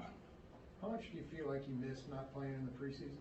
Yeah, man, I think the whole thing, man, training camp and preseason, just kind of getting out there and just going through my mechanics, I think that's kind of huge, especially preseason in our defense, a lot of communication and getting guys on the same page. And so, yeah, I definitely missed that aspect of it. I think I've done a great job of kind of just getting in where I can, making my calls, making my checks, and going through the mental part of the game, kind of get me prepared for week one. And so I'm going to continue to do that and stay a little bit late, talk to Spags a little bit on the side, and talk to the guys that's been playing and learn from them as well as we go. Did it kind of help you that you kind of took a little bit of a step back to do those middle reps just to get kind of things? Yeah, man, I didn't really want to. I did that all last year. I went through the mental part of it, but yeah, man, it helps a lot. Seeing, especially every year, our defense changes a little bit, and I'm just kind of seeing what Spags thinks, and then the guys we have, and figure out what they play best in and stuff like that. Guys definitely been good on the sideline. You mentioned some changes. There's a few changes, like Willie's gone, Jerry's gone, some guys there. We talked about this back in OTAs and stuff, but now it's like we're about a week away from the season. What do you feel about the group that you guys are going to put out there when the Ravens come to town? Yeah, man, it's completely different than last year, man, but I think it's I think it's a good thing. I think we have our own identity. We got guys that are emerging as leaders. We got young guys that are stepping up. Throughout training camp, a lot of vet guys weren't in there. So we've relied on a lot of those young guys for communication, getting people lined up, and just playing off of each other. And it definitely helps that whenever we come back, guys like Jaden Hicks aren't about to make all the calls and just go out there and play fast and then use his instincts. So, yeah, I think that's been huge. I think the young guys stepping up and back half of camp and early in the preseason definitely helped us out, helped us grow a little bit, and made a better defense. Heard you were in the treatment room yesterday when you heard a laugh. Yeah. It was a little familiar. Was that when you first realized that Juju was coming back? Yeah, I honestly didn't know that until that morning. I think he came in finishing his physical or something like that. And I was laying down, face down on the table, just getting some treatment on my elbow. I look up, I was like, man, this dude sounds familiar, man. Happy to be him. And I was like, man, it's crazy, man, full circle. But, yeah, I think it's glad to be back in the building, man. We're happy to have him, a veteran guy that's been here, done that, and knows what to expect as we go throughout this whole season. So definitely happy to have him in the building. You've had these little injuries you've had haven't really been season-ending, devastating injuries. Yeah. Frustration level with just these little things that are happening to you, and you feel a little bit snake bit sometimes? I think it's football, man. I think God blessed me with 23 years healthy. Got two years, 1.5 years, whatever, being dinged up. I think I'll take it in retrospect of things. But yeah, man, it's a little frustrating, man. But man, it's football. We all gonna go through it eventually. It's about just seeing how you can get to the other side of it, man, and just help your team win football games. Yeah, I know you don't try to think about it too much with everything that goes off the field, but Creed signing, Harrison signing, I know you're in line for one you probably heard, but just how do you just make sure you maintain your focus on the football field and knowing that sometimes when the injury happens, oh man, I might not be able to show myself or whatever. How are you doing all that? Yeah, man, I think I went through that last year a little bit, and so now it's just about having fun, man. The snaps that you do get, making the best of them. You realize, again, I've been 23 years healthy, never been on the injury side of it, so you gain a little respect for how the game is played and how to play it. And yeah, man, I think just kind of take the good with the bad, man, just roll with the punches, just going out there executing the game plan, having fun, and getting up with my teammates and my brothers. I think that's what we live for. We all live for Sundays, and so, yeah, I mean, it's just part of the game, and I deal with it, and I just keep going. A couple more. All good? All right. Thanks, thank you. Yep. All right, there's Nick Bolton. He will be wearing a brace to start the season to protect the injury. Says that he's 100% ready to go. Will be playing against the Ravens. It does not limit his mobility. And as the season goes along, if he doesn't re-injure it, then he will play without the brace. But it's just a protection thing.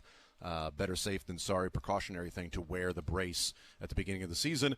And then talked about that missing the preseason and missing training camp has impacted his game. He's like, definitely, yeah. I mean, the communication part of it, taking the mental reps. Not a big fan of having to go through the mental reps. Would rather be out there playing. But he had to do it last year, so he's been in that same position.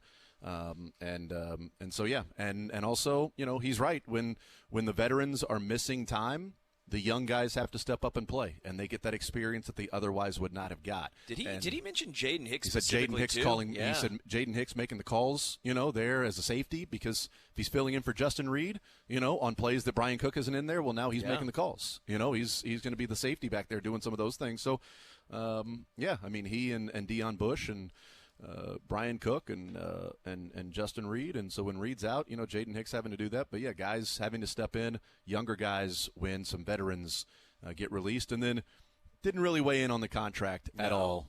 Just said, just go out there, have fun. You get the snaps, make the most of it, just being out with my teammates or whatever, and kind of just gave a word salad to the contract question with Creed Humphrey getting signed. And obviously the three guys have been connected, Creed, Trey, and Nick Bolton, with contracts. And Creed's done. Trey and Nick Bolton, 1 year left on their deal. They are the guys that are going to be asked about their contract. And Nick Bolton didn't really offer anything. Yeah, there. not a huge surprise. Yeah. Just knowing him as a person, he's not going to dive deep into that conversation. I did felt bad for him, but he's like, I was learning last year on the sideline. Yeah. I didn't really want to do it again during the preseason. I hope he's not too rusty because the first couple games are big. Obviously, first game against the Ravens. Yeah. Derrick Henry. Like this is when Nick Bolton should shine. Hopefully. And hopefully he can knock the rust off quick because no preseason, missing a lot of training camp, and that's your first test. Your first test is Lamar and Derrick Henry. Well, that's big. I think what gets lost in the defense last year, and even really what I've from the first team defense this year, is their ability to stop the run. Like, I mean, they stopped the run last year, and they've shown that this year. Like when they've got their same front seven, that's without Nick Bolton in there, and obviously Willie Gay gone, and Chris Jones not playing much at all, if any.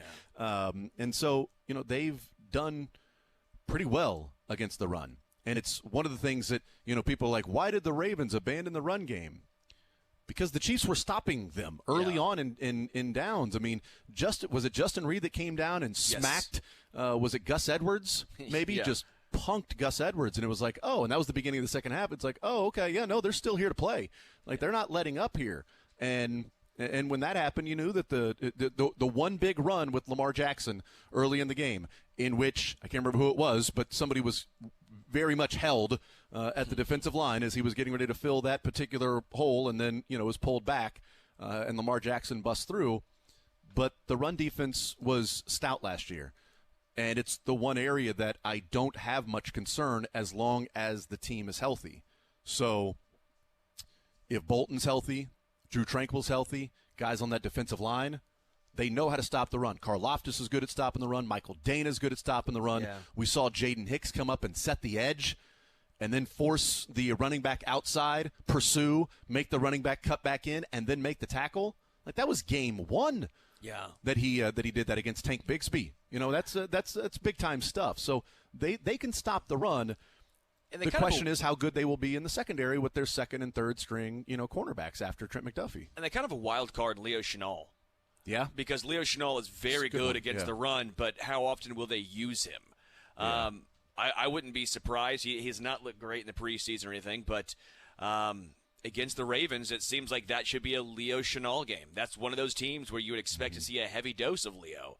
I wonder if that holds true, if that's the way you want to operate week one, with a little more of a traditional 4-3, if you will. Yeah. But Leo seems to fit that mold. Yep. And so hopefully, he can take another step forward like he did last year. Yeah. I mean, he took a step forward last year from his rookie year, and I think, because he played more he's on Mike ball. Pennell. When the postseason comes around and they turn into superstars. Well, he played a little bit more on ball, and I think it's somebody that you could use there as well in obvious passing situations. If Chanel's out there, then, we've talked about FAU and guys that are, there to maybe specifically offer a pass rush, but, Chanel was put on, on ball more than he was his rookie year. So, he's not a guy that's going to run sideline to sideline. That's not the athleticism that he has. No. But straight ahead, running downhill, bringing some physicality, lining up at the line of scrimmage, which he did a number of times, putting pressure on the quarterback that way. Yeah, you're getting some different things from Chanel that you weren't getting his rookie year. And if he can take another step forward, then that's great.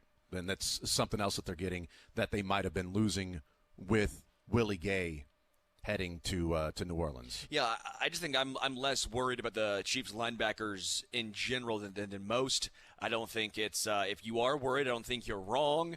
I guess I just don't personally agree with that. I trust Cam Jones. I think Jack Conklin is a fine backup. I think Cam Jones can do a little bit of going up against tight ends, going up against running backs out of the backfield, if need be. I think Leo has a certain package that is certain skill set, I should say, that is useful to Kansas City. And I think, of course, Nick Bolton and Drew Tranquill, just very, very damn good linebackers. I just think I'm less concerned than most in regards to the LB room. Karlaftis, Jones, Pennell, Dana, Drew Tranquill, and Nick Bolton, I don't worry about the run defense when those guys are in there. Yeah. If that's your front 6 / then 7, if that means that Cook or Reed or Connor, is lined up at the slot, but also sort of a linebacker, or if you've got to go Chanel at that point, if they're going a bigger, if you're going 4-3 and Chanel's in there, I don't worry about the run defense when those guys are there. And if you're saying, do you worry about the pass defense if you get into third and obvious passing situations? Well, you take away Odell Beckham Jr., you add in a healthy Mark Andrews, another year for Zay Flowers in the system, essentially, and Rashad Bateman, and that's who you're going up against.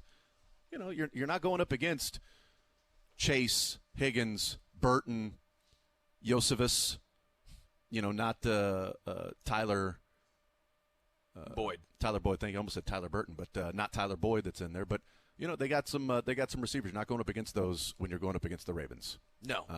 And that's where, to me, defensively, it's a good start to the season because against the run is where they have been pretty stout. But you're right, Derrick Henry's a different beast when Lamar Jackson has that mesh point that I can hand it to Derrick Henry or I can keep it and go around the edge, and now I've put this defensive end in a blender. Well, that's a concern that they didn't have to face with Gus Edwards and Keaton or Justice Hill or Keaton Mitchell, a year ago. I will say this: if you're Kansas City, I know this is kind of far down the road, but you're glad you're playing the Ravens. You're glad you get to see firsthand what it's going to look like with Lamar and Derrick Henry, because you have to assume that's probably a team you're going to meet come playoff time. And if you're the Chiefs, you're probably lucky it is week 1. Before they have a ton of chemistry, how much are you going to trust those two guys on the option? How much are you going to trust is he pulling, is he giving it to Henry? Mm-hmm. That's something you kind of gain trust with as the season progresses. I do think it's a good matchup for the Chiefs week 1 in regards to that. Yeah, because you're going to have Andrews and Likely at tight end, and then Zay Flowers, Rashad Bateman, and Derrick Henry. So, they're 12 personnel. Lamar's dangerous. Derrick Henry's dangerous. We know Mark Andrews is dangerous. Likely is a guy that can offer that Jody Fortson of what people hoped he would be. And Zay Flowers, we talked about him last year. Zay Flowers, I like him as a wide receiver. I don't think he'll be reaching for the goal line in this game, but I appreciate him doing that last year in the AFC Championship game. And Rashad Bateman has not turned out to be what people were thinking he would be as a first-rounder out of Minnesota. I thought Rashad Bateman would be better than what he has been. Yeah. And Nelson Aguilar has been – it's an interesting career for Nelson Aguilar. Has gone from like an also-ran to like, oh, wait, this guy's actually having a good year, to then, sort of an also-ran. Like, he can beat you, as a third wide receiver with Nelson. But it's not the skill position wide receivers the way that we've seen, other teams like the Bengals. Yeah. Things like that. 913-912-4810. We're told Malik Herring missed practice for rest, I think is what they said. So that's one of the only guys there, but still trying to get the final roster cut down there. You're listening to Sports Radio 810 WHB Kansas City, and we will be hearing from Juju Smith-Schuster somewhat soon. Well, maybe he is making a TikTok. Maybe that's why it's taking a while.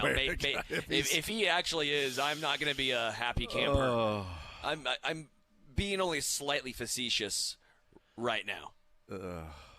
We were just told, hang tight. I'd be willing to bet that they're doing the like the social media picture that you always see of Andy, Brett, the player in the like studio looking area where they have the pen and the paper and all that stuff. That's probably what's going on here. Yeah.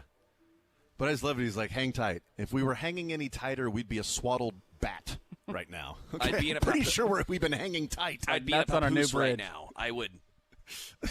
Just like, hey guys, just hang tight. Juju's going to be here soon.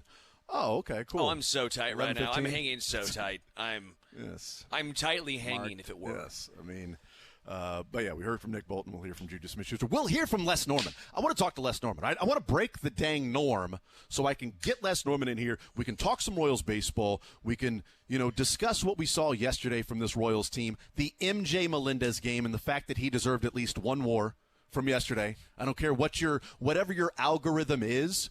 If that doesn't give MJ Melendez a full WAR, then redo your algorithm because he warred that thing yesterday. That first game was an MJ WAR. And second game was a Salvi WAR. Give Salvi the WAR. He got 6 RBIs. Come on, man.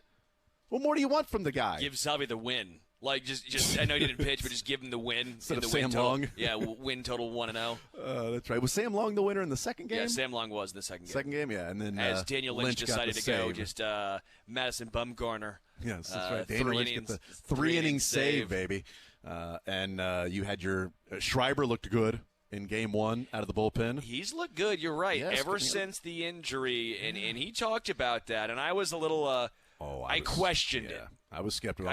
I hope what Joe Goldberg reported that Schreiber told him was genuine, and that Schreiber saying before he went on the IL he had a number of different issues with his back and was, dealing with them and didn't feel right, couldn't, do a lot of the things that you would typically just do in a day, but was still trying to pitch through it.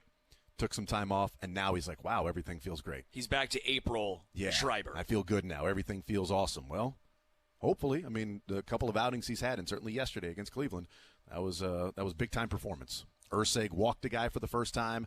Now he's only got 13 strikeouts and 1 walk. Yeah. 11 and a third innings, I think is what he's thrown with 6 total base runners. No runs. 13 Ks in 11 innings.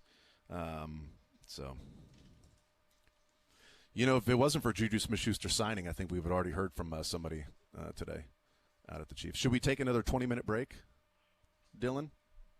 Should we just bring on Les Norman and talk with him until it's all right, Juju Smith-Schuster now. Walk us through how this happened and take us through the whole process. Yeah, man. Obviously, I got released by New England and pretty much just talking to teams and seeing what option felt best, and coming here was probably the best for me and my career. So yeah. Why was coming here best for you? Why do you feel like this is the best spot for you? Just very familiar with the offense, very familiar with Andy Reid, Pat, the guys.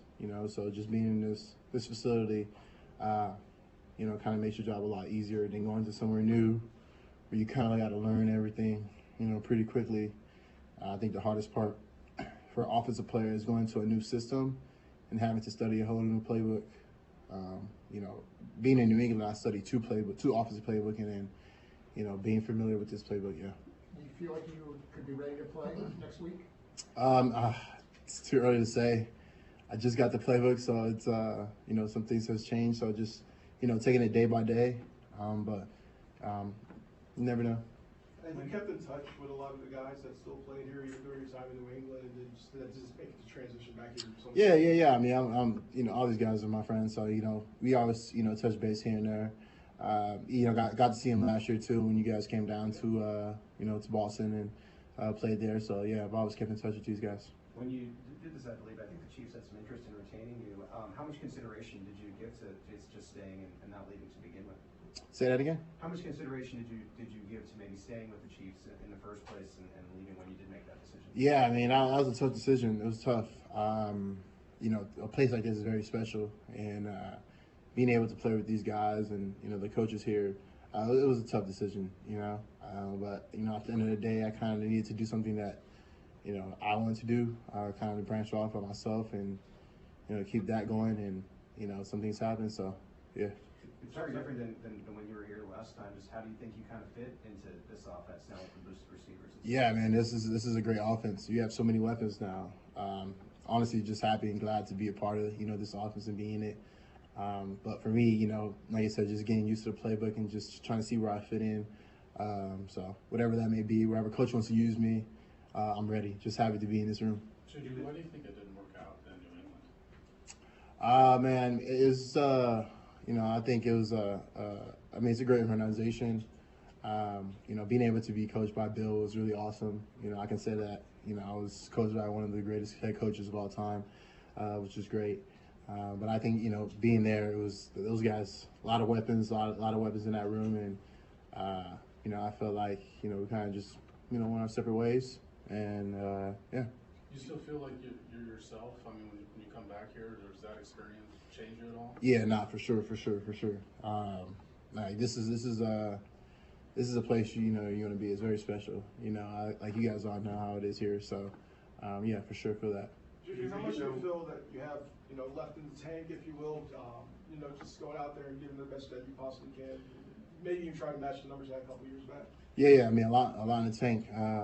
I don't know if I'll be able to match those numbers in a couple years back because, like I said, we got so many weapons. It's only one ball, right? In football, man, you got running back, you got Kelsey, you got Pop, you have Worthy, you have Hollywood, you have Rashid, you have Sky, you have KT. There's so many guys, man, that you can, Miko. You have so many guys in this offense where you can do so many things. So, as for me, it's not so much about numbers. It's more about where I can, be used and fit. I wasn't here during training camp with these guys and, going through all that. So, like I said, being able to come back here and be familiar with the OC, head coach, and Pat, it's kind of something that, it made my job a lot easier.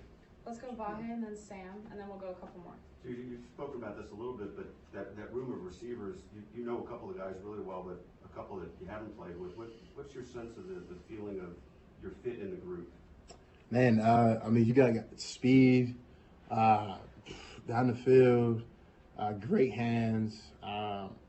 Me being able to watch, last year, me watching, Rice, Rashid, like, this kind of position I played the years I was here. So it was very cool to see, how those guys use them in that way, in that form. So being able to just, see that and coming in and be a leader in that room, being a vet, in the room. So just being able to help those young guys out. So yesterday was my first practice and being able to see Worthy run. That was pretty impressive. It was like just floating across the field. So it's pretty cool that a guy like him who can open up the offense. And what did Andy or Brett? What did they speak to you about? Sort of maybe how they think you'll fit in the mix. Anything in particular? Not yet. I mean, it's still kind of early, right? It's only the second practice. Yesterday I got a few plays, and today I got a little bit more. So slowly getting in, that offensive role and just being pretty much, filling in those gaps. So it's as you guys all know, Andy, he loves, his weapons, and he has so many different things that he can do with so many different guys. So yeah. Juju, what was your Super Bowl watching experience like last year? Oh man, it was awesome, man. It was really cool, just because I know those guys personally, and being able to just see guys like Pop and Sky and all those guys go out there and get their second, third, fourth ring, right? So those guys are.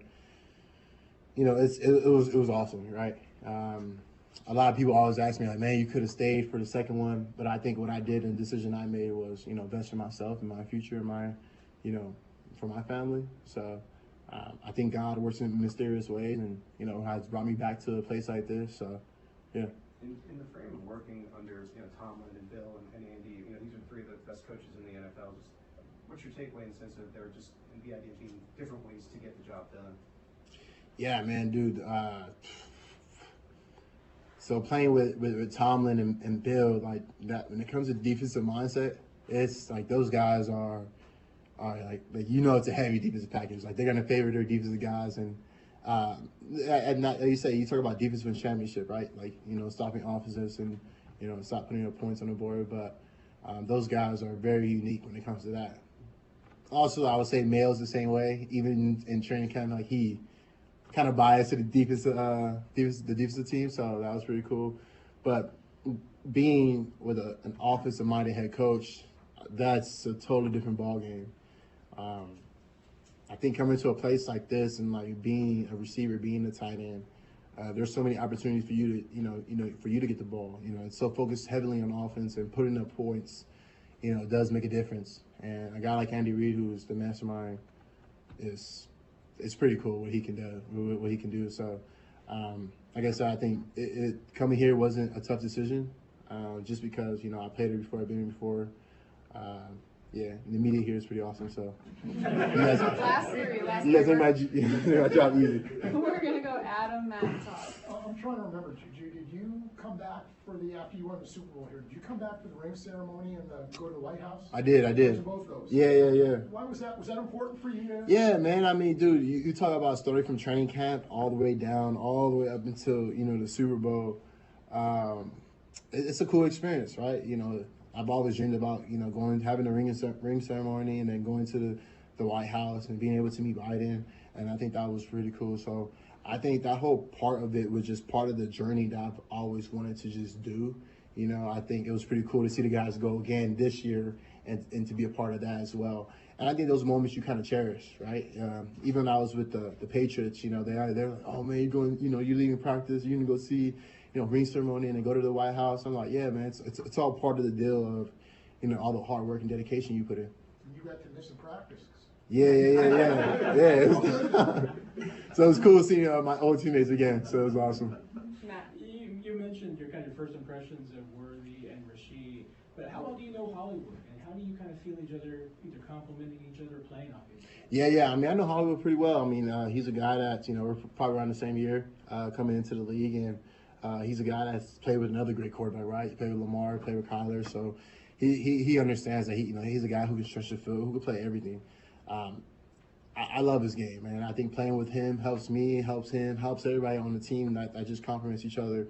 And I'm happy that he's here. He's in a great system. I remember when he had signed, I think he had reached out to me, but he had signed. And I was like, bro, I'm so happy for you, bro. Like, man, you taking a one-year deal, going to a place where that's very special. That's something. I was in the same situation where I needed to do a one-year deal, and I came here and I played, and it helped me, with my career, and got me another contract, to play somewhere else. So for him, he's a guy that he's a very special dude, and I'm happy that he's here to be a part of the team. Last one, Todd. You got number 9 in your chest. You got your number back. Was there negotiations for that? Or? Yeah. There's not again.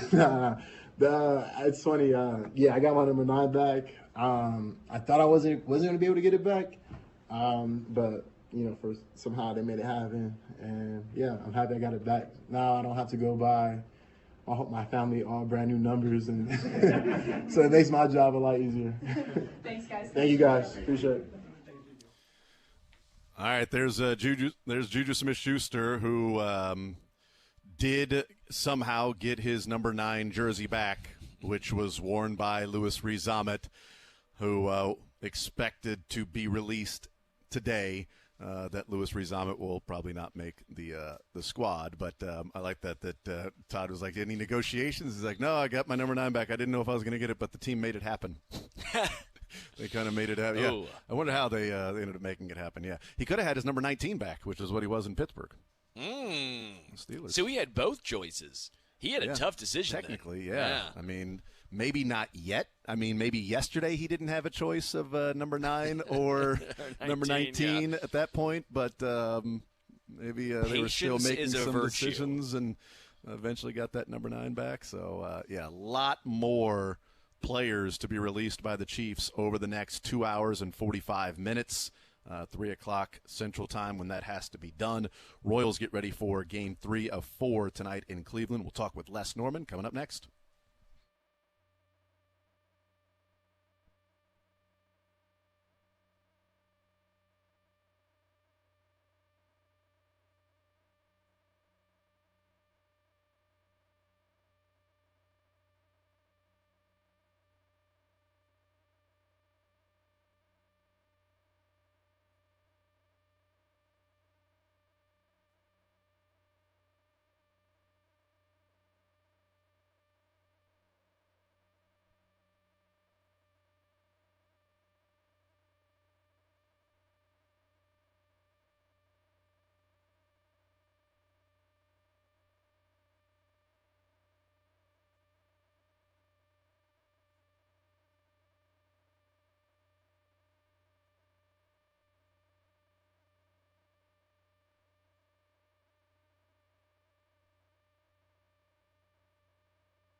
913-LAW-5050. That's 913-LAW-5050. Les Norman hanging out with us there in the studio. Les, what is up, brother? Good to talk with you, man. How you feeling? It's good to hear your voices. I'm lonely in here, man. I mean, I know. Dylan's like, Les, you want to go ahead and sit in the big chair, man? I'm like, I cannot. If I was on an airplane and the captain's seat was empty, it's a bad idea for everybody that I don't sit in the captain's chair, so I will not do it. No, you're not sitting in the big chair. Nope, Come on, I am Les. sitting in the chair I always sit in. I will not do it. Oh, man. Nope. Now I can picture it in my mind and know exactly where you're sitting. But, Les, if you're in an airplane and no one else is there, I would recommend taking the captain's seat rather than just sitting back in, like, aisle, I don't know, like 6D. I don't think that's going to help you at all. I also Unless it's recommend, on autopilot, then don't mess with it. I recommend, I would still sit there, though. I recommend you bail me out of jail once I go in there and sit in the captain's seat. But, yeah, no, man, it's an honor for my boys. I'm not going to sit in Sterling's chair, and I'm definitely not sitting in Jason's chair. I'm going to sit in Les's chair. I'm going to have just as much fun. Well, I appreciate that. So I've been told that you reached out. We were having so we were doing what is called a little dance. In that Nick Bolton and Juju Smith-Schuster were supposed to meet with the media at 11:15, and they didn't get rolling until roughly noon. Right. So we were dancing and filling time. and we stumbled onto a conversation about Rudy, the movie. One of the greatest movies ever made. Honestly, I've seen it so many times. I know almost the entire movie by heart. There's so many scenes that I'm just going back and forth and quoting and along with the movie. It's a very rewatchable movie. And Dylan tells me that Les was like, you know what, I'm going to put a call out. Right now. It was a perfect excuse because I haven't talked to him in a while. We played for the same coach. I mean, he's a generation before me, but we played for the same coach and grew up in the same town. He's got an incredible story. So for me, it was just, you know what? I need to check up on him to see how he's doing. And he's sitting, I didn't announce the name yet, but he's sitting in an airport. This dude, he flies around. He's an incredible man, great motivational speaker, incredible story. And how gracious is he, but he's willing to come on with us today. So go ahead, Jamie Jason. O'Hara, right? It's not Jamie O'Hara. It is not Jamie O'Hara. It is Rudy Rudiger, the real, actual Rudy from the movie. Who is from the real life, the movie that is based on his life. Rudy joining us. Rudy, welcome into the show. How are you?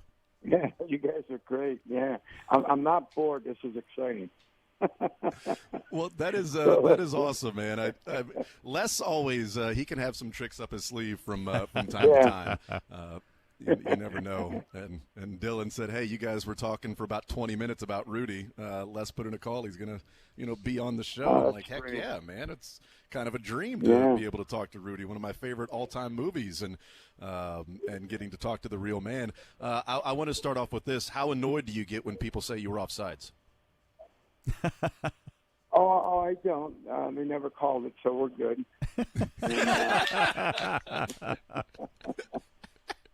If they didn't call it, you weren't offsides. No, it's funny. People say, "Oh, you didn't make the tackle, you weren't carried off." It's funny how there was a little priest on the sidelines taking every step of that game that I was in, and even on the sidelines. So he captured the real moments, which to me was a miracle. One and two, why would he do that? But he did it, and it captured the reality of the truth. So the movie was the spirit of the truth, and we kept that because telling the story and doing a movie are two different things. And you have to entertain people, inspire people. So we chose to embellish. We chose to composite. We chose to art characters and other characters so we can make the movie work, and it worked. So there's some things we stopped putting in or creating. I was in the Navy before Notre Dame. We didn't show that. But now, because of the director's cut that we just came out with, it's a better movie. We put 27 more minutes in the movie, and our documentary shows the Navy. So we covered it in different ways. That's amazing. Yeah, I did not know that. Now I got to get the director's cut there. Is Jamie O'Hara a real character, or is that a fictional character? Is that a real person that was sort of mean to you in practice? Well, there were a bunch of mean guys. It's a good point. You were a walk-on. They probably treated you pretty poorly. Well, you can't blame them because you're a pain in their butt. And, these guys are on scholarship, man. And here you come acting like you belong there, too. You got to earn your way. And that's what they made sure you did, earn your way. You just can't walk and say, you're part of this lore, you're part of this tradition. You have to earn it. And I understood that because of the Navy mentality I had. So I didn't have a problem earning it. And to me, I got more respect out of that than complaining about it. So it did work. You need those people to put that little chip on your shoulder so you can work a little harder and get a little better. So I learned to take negative energy and turn it into positive force, which made me work harder. So it all turned out good. So, yeah, there was a Jamie O'Hara. And those guys, you don't want to mention their names, but they know who they are. Have you has Jamie O'Hara reached out or been interviewed since then about the way he was portrayed by Vince Vaughn? Although at the end it was a nice little character turn that was a big reason why you got to play. We never used the real name either, by the way. There was no Jamie O'Hara. We only used Eric Parsegian and Dan Devine. Okay. Otherwise, we would have a lot of legal issues getting names. But, to be honest, all those characters, their kids would come up to me at Notre Dame at a book signing and say, I heard my dad played with you. What? My dad played with me? I played with them. It's just flip-flops. It's funny, Rudy, how, guys, I don't know if you know this, but a few years ago, I direct Royals Fantasy Camp, and a few years ago, it was like, so we always have a guest come in. You're in a clubhouse down at Fantasy Camp with guys like George Brett and Reggie Sanders and Mike Sweeney and Dennis Leonard and Amos Otis and Willie Wilson. And this year, Rudy Rudiger was our guest. You got like Willie's like 6'3", and some of these guys are big, and George Brett is George Brett. But when Rudy walked into that clubhouse, Rudy's not 6 feet tall. We'll just say that. We know Rudy's not a tall guy, but his heart obviously is bigger than any of us put together. And when Rudy walked into that clubhouse, man, you'd have thought that every one of us former big leaguers disappeared. Everybody was like, that's Rudy. Dude, that's Rudy. Rudy, will you sign this? Tell me the story. Tell me the story, man. He was the life of the party. Great. And Rudy you were so gracious, man, to spend all that time with all the coaches and all the players. And I know we come from the same town, and I love that about you, and we'll always be friends. But, man, that meant a lot to over 100 guys who would just give anything to hang out with you for 5 minutes. So I just want to say thank you publicly for just being such a giving dude. For saying that. It meant a lot to me as a person, because you grow up idolizing these guys. Yeah. You find out they're great guys behind the scenes, and they're awesome. They have stories as well. They love to share stories. I was with the late Kobe Bryant before he passed away. I was at a L.A. basketball game. I didn't know he even knew me, but he shouted me out in his pregame warm-up. He wanted to meet Rudy, the real Rudy. Yep. And he came over, found out, and he says, your movie changed my life. Because he was taught an important lesson. When he was 16 years old, he said, that movie gave me the message of work ethic and getting better. And where would I be with the talent that I had? And I would have regret if I didn't work hard and get better. Yeah. Rudy, you're my hero. So saying that, not knowing that movie would hit guys like that was worth the struggle getting that movie made, was worth all the criticism that people gave you about trying to get a movie made, and that's the power of a dream, I think. Yeah. And look, Mike Sweeney's the best example I can give. He wasn't even on the roster. He jumped on the bus because he heard the first baseman. He got cut as a catcher. He heard the first baseman. They needed a first baseman. And he volunteered to get on that bus. And this is the story I heard from Mike. And they gave him a shot. And he became 7 times All-Star. Yeah, Royals Hall of Famer. Yeah. So he's another dreamer. And like all you guys were, you got to have dreams. Yeah. Mariano Rivera gave me the best example. We're signing in New York, and he's sitting across from me, and I'm going, oh, number 42, look at that. Yeah. And he said, Rudy, I show my son that movie because he needs to see and hear that message. I said, you just don't know how many times you wanted to give up going out to Hollywood and say, this is a dumb idea. But because of your faith, because of your feeling, you fight for that. Just like Notre Dame, you fight for the feeling, the tradition, what it meant to your family, what it meant to my dad, because I'm one of 14. And you go to church on Sunday, and they give the Notre Dame score. Gave my family hope, my dad hope. So that type of image. So you got to have a dream bigger than yours, and you do that for people. And look what happens. So that's why the benefits are tremendous on helping people by putting yourself out there. You're going to get criticized. Yeah. You're going to get put down. But that's life. That's what it's about. But you got to be such a faith-driven guy, knowing what you did was worth it, what you do was for other than you, and the sacrifice you put forward was to help people believe that there are dreams. And that's what you guys are about. Anytime a Major League ball player, the grit, the grind you go through just to get there. Mm-hmm. It's unbelievable what they go through, because you could have given up many, many times being in the minor leagues.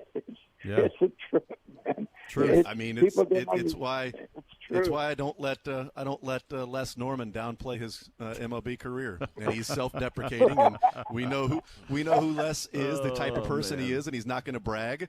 But at the end of the day, he's one of a very small fraternity of everybody that grew up playing baseball. That man made it to the show. I don't care if it was for 5 minutes, if it was for a game and at bat. That guy played in Major League Baseball. That's a fact, and I'm glad you said that. That one moment that I had was worth it. Even though you were 27 years old, it took 27 years to have 27 seconds. It was worth it. All the hard work and everything you put forth. But look at the people that's been inspired by that 27 seconds of that journey. So you gotta. That's why I'm so blessed. Like, I'm headed out to Boston to speak. Then I go to Florida to speak. Then I go to Texas A&M and do something at the College Station. And you're there with all the. I had Chad Leonard call me today, the father of Riley Leonard, the quarterback of Notre Dame. They want their son to meet me. He's a Duke graduate. He goes from Duke, he gets graduate work. He goes to Notre Dame, he has another year to play. So he goes to his dream school, Notre Dame. So this is why it works. This is why you do it. But at the time, you don't know. Like, Mickey Mantle was my hero when I grew up. The New York Yankees. Larry Gora, who played for the Yankees. I played with him in Pony League Baseball. Yeah, Joliet boy. Joliet boy, Billy Sudeikis, Spezio. You go on and on with these guys, and you say, wow. And guys like yourself, I mean, you think about all the guys that made the Gullicksons and all that, and they had a journey. It wasn't easy. That's right. Visiting with Rudy Rudiker here in the zone. Les Norman hanging out with us, breaking the norm. You had mentioned something when you were talking about sometimes a struggle to get something done, and how and people not believing in the movie or not believing that you were going to get the movie done. I kind of get the sense that your time in doing everything you could to play for Notre Dame and the struggles and the fight and staying with it and the work ethic to do that sort of then translated and then had to, in an ironic twist, be the same thing that you did to get the movie about doing that made and having to keep grinding and working for someone to even believe. How close was it for the movie to not even be made? Well, I'll give you the long short of it. There was a mail carrier in Santa Monica, ordinary guy. I went out for my final meeting, try to convince Angelo Pizzo, the writer of Hoosiers, to at least look at Rudy, the movie, or the story. Oh, he stood me up. I go all the way out to California. He stands me up. So I didn't give up. I just walked out of that restaurant after 3 hours waiting for him. There was a mail carrier, and all I said to him, thanks for that feeling you giving me, that smile. That was awesome. He said, where are you from, man? I said, I'm from Indiana right now. He said, well, I'm from Michigan. I said, oh, you got gratitude, dude. He said, yes, I do. He said, I've been passing this stuff out in the snow or rain, and the dog's chasing me. Beautiful California. I said, wow, you're awesome. He said, why are you out here? I give him my little story. I give him the guy's name that stood me up. He liked me. He liked the story. He said, follow me. I know where he lives. So he got me to the writer. And now, this isn't the end of it. To make a long story short, Angelo answered the door, filled with excuses. Then he says two things that are very important. One, he's not going to write another sports story. He's not going to be labeled. And two, he hates Notre Dame. And then he says, you got a good story. And I hang on to that. I go back to South Bend. And I got a cop because my boss fired me because I kept going out to California. And I got a regular job, shoveling snow, cutting grass. And one day I get a call out of the blue 2 years later from Angelo Pizzo. guy from Michigan State who was a walk-on, who applied to Notre Dame, got turned down, ended up at Michigan State as a walk-on, is now the president of Columbia Pictures, who have $50 million, who want to do another sports story like Hoosiers. So he called the guys in from Hoosiers. Do you have a sports story? What if I sat in that restaurant, giving up, not walking out, giving a guy, thanks, man, and his gratitude brought me to the writer who told the kid from Michigan State, yeah, there's a kid from Notre Dame that was a walk-on. All the odds were against him. He said, write it. He approved that script.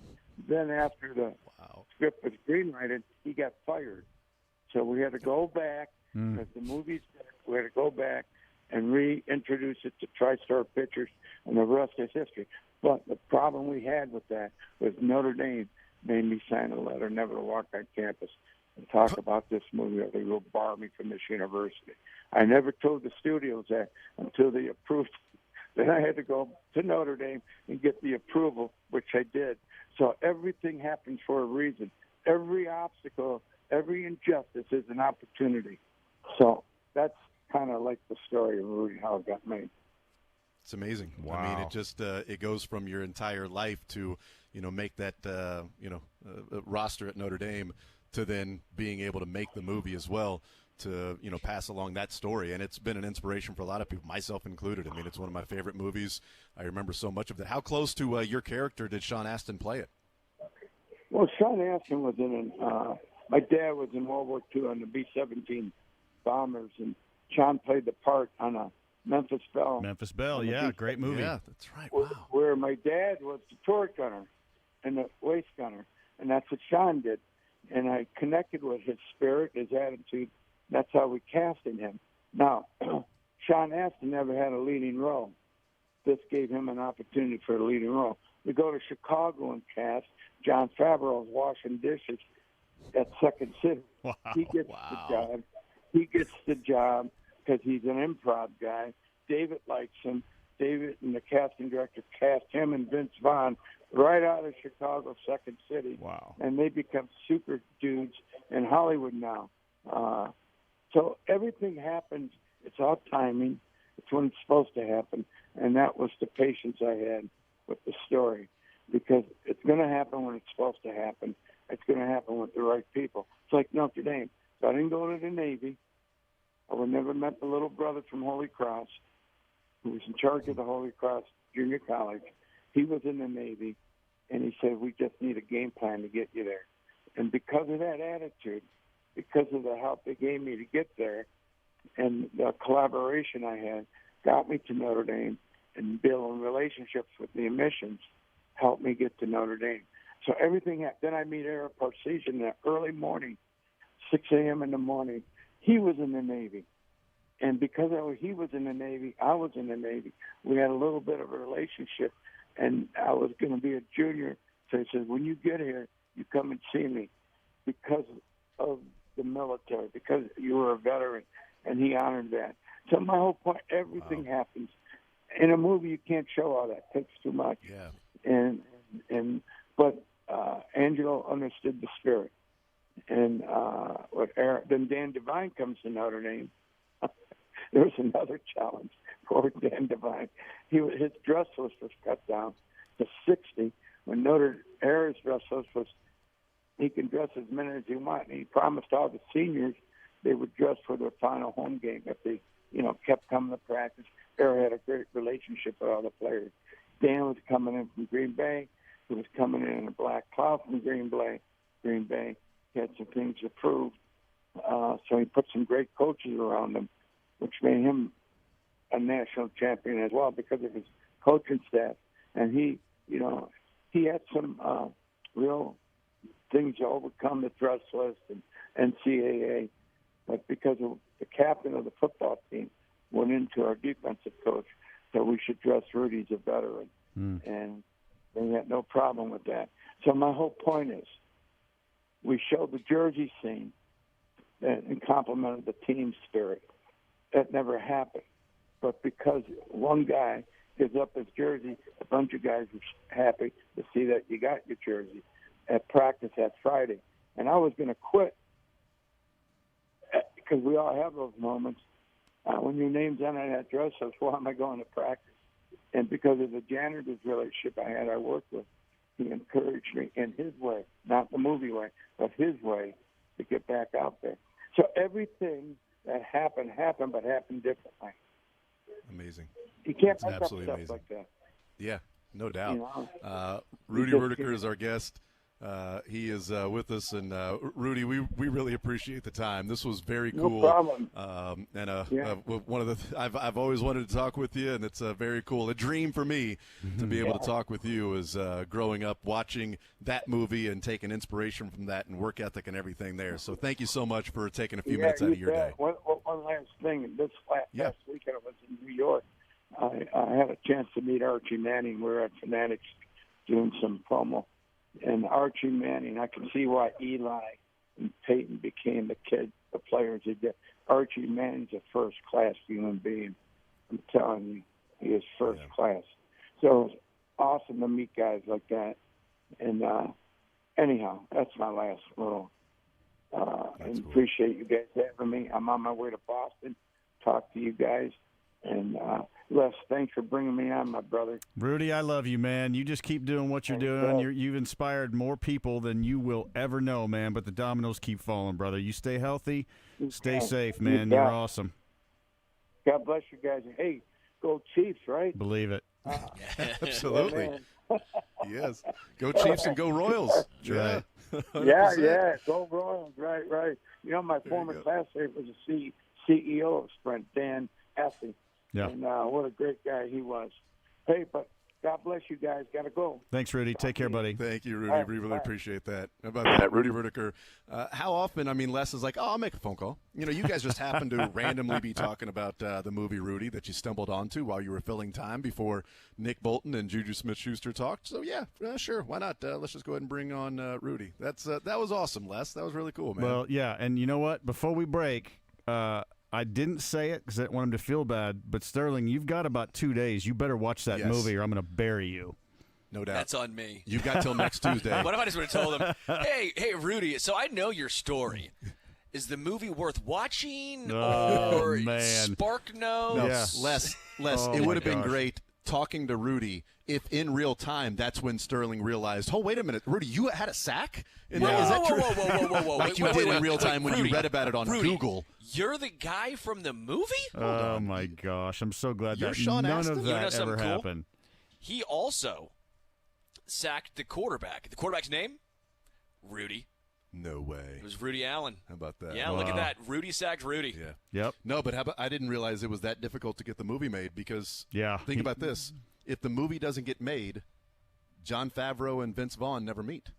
Yeah, and he told that story at Fantasy Camp, but there's like 20 to 30 more minutes of that story that he didn't tell. It's got so many more inspiring moments and those dominoes that had to fall. So it really is an amazing story. And just so you know, by the end of today, there's one of two things are going to happen.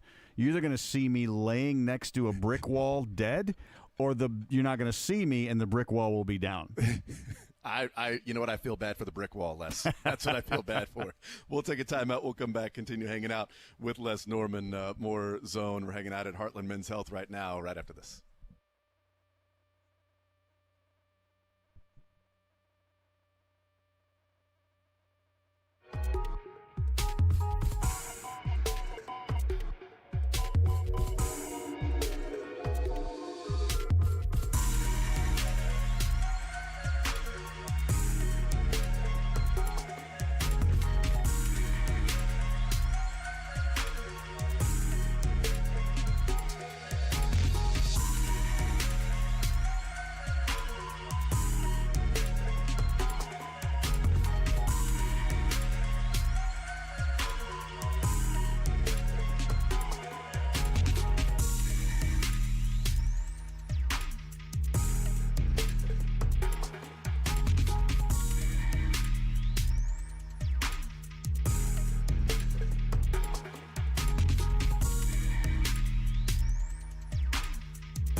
Broke the norm of Royals talk is what we really did.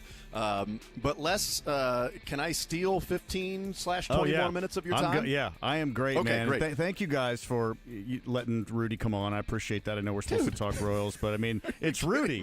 I will step aside for Rudy. Hey, thank you for letting me take you out to get free ribeyes and filet mignon. Thank you for letting me do that for you. Yeah, I hear you, buddy. But thank you for hanging around because I want to talk some Royals baseball with you because, my goodness, 90% less. That's what Fangraphs says their percentage chance of making the playoffs is. 90%, which means 90% of the time it happens 100% of the time. We'll talk one more segment with Les Norman next.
West getting in. I have no chance in this, so I'll I love Foreigner. I do too.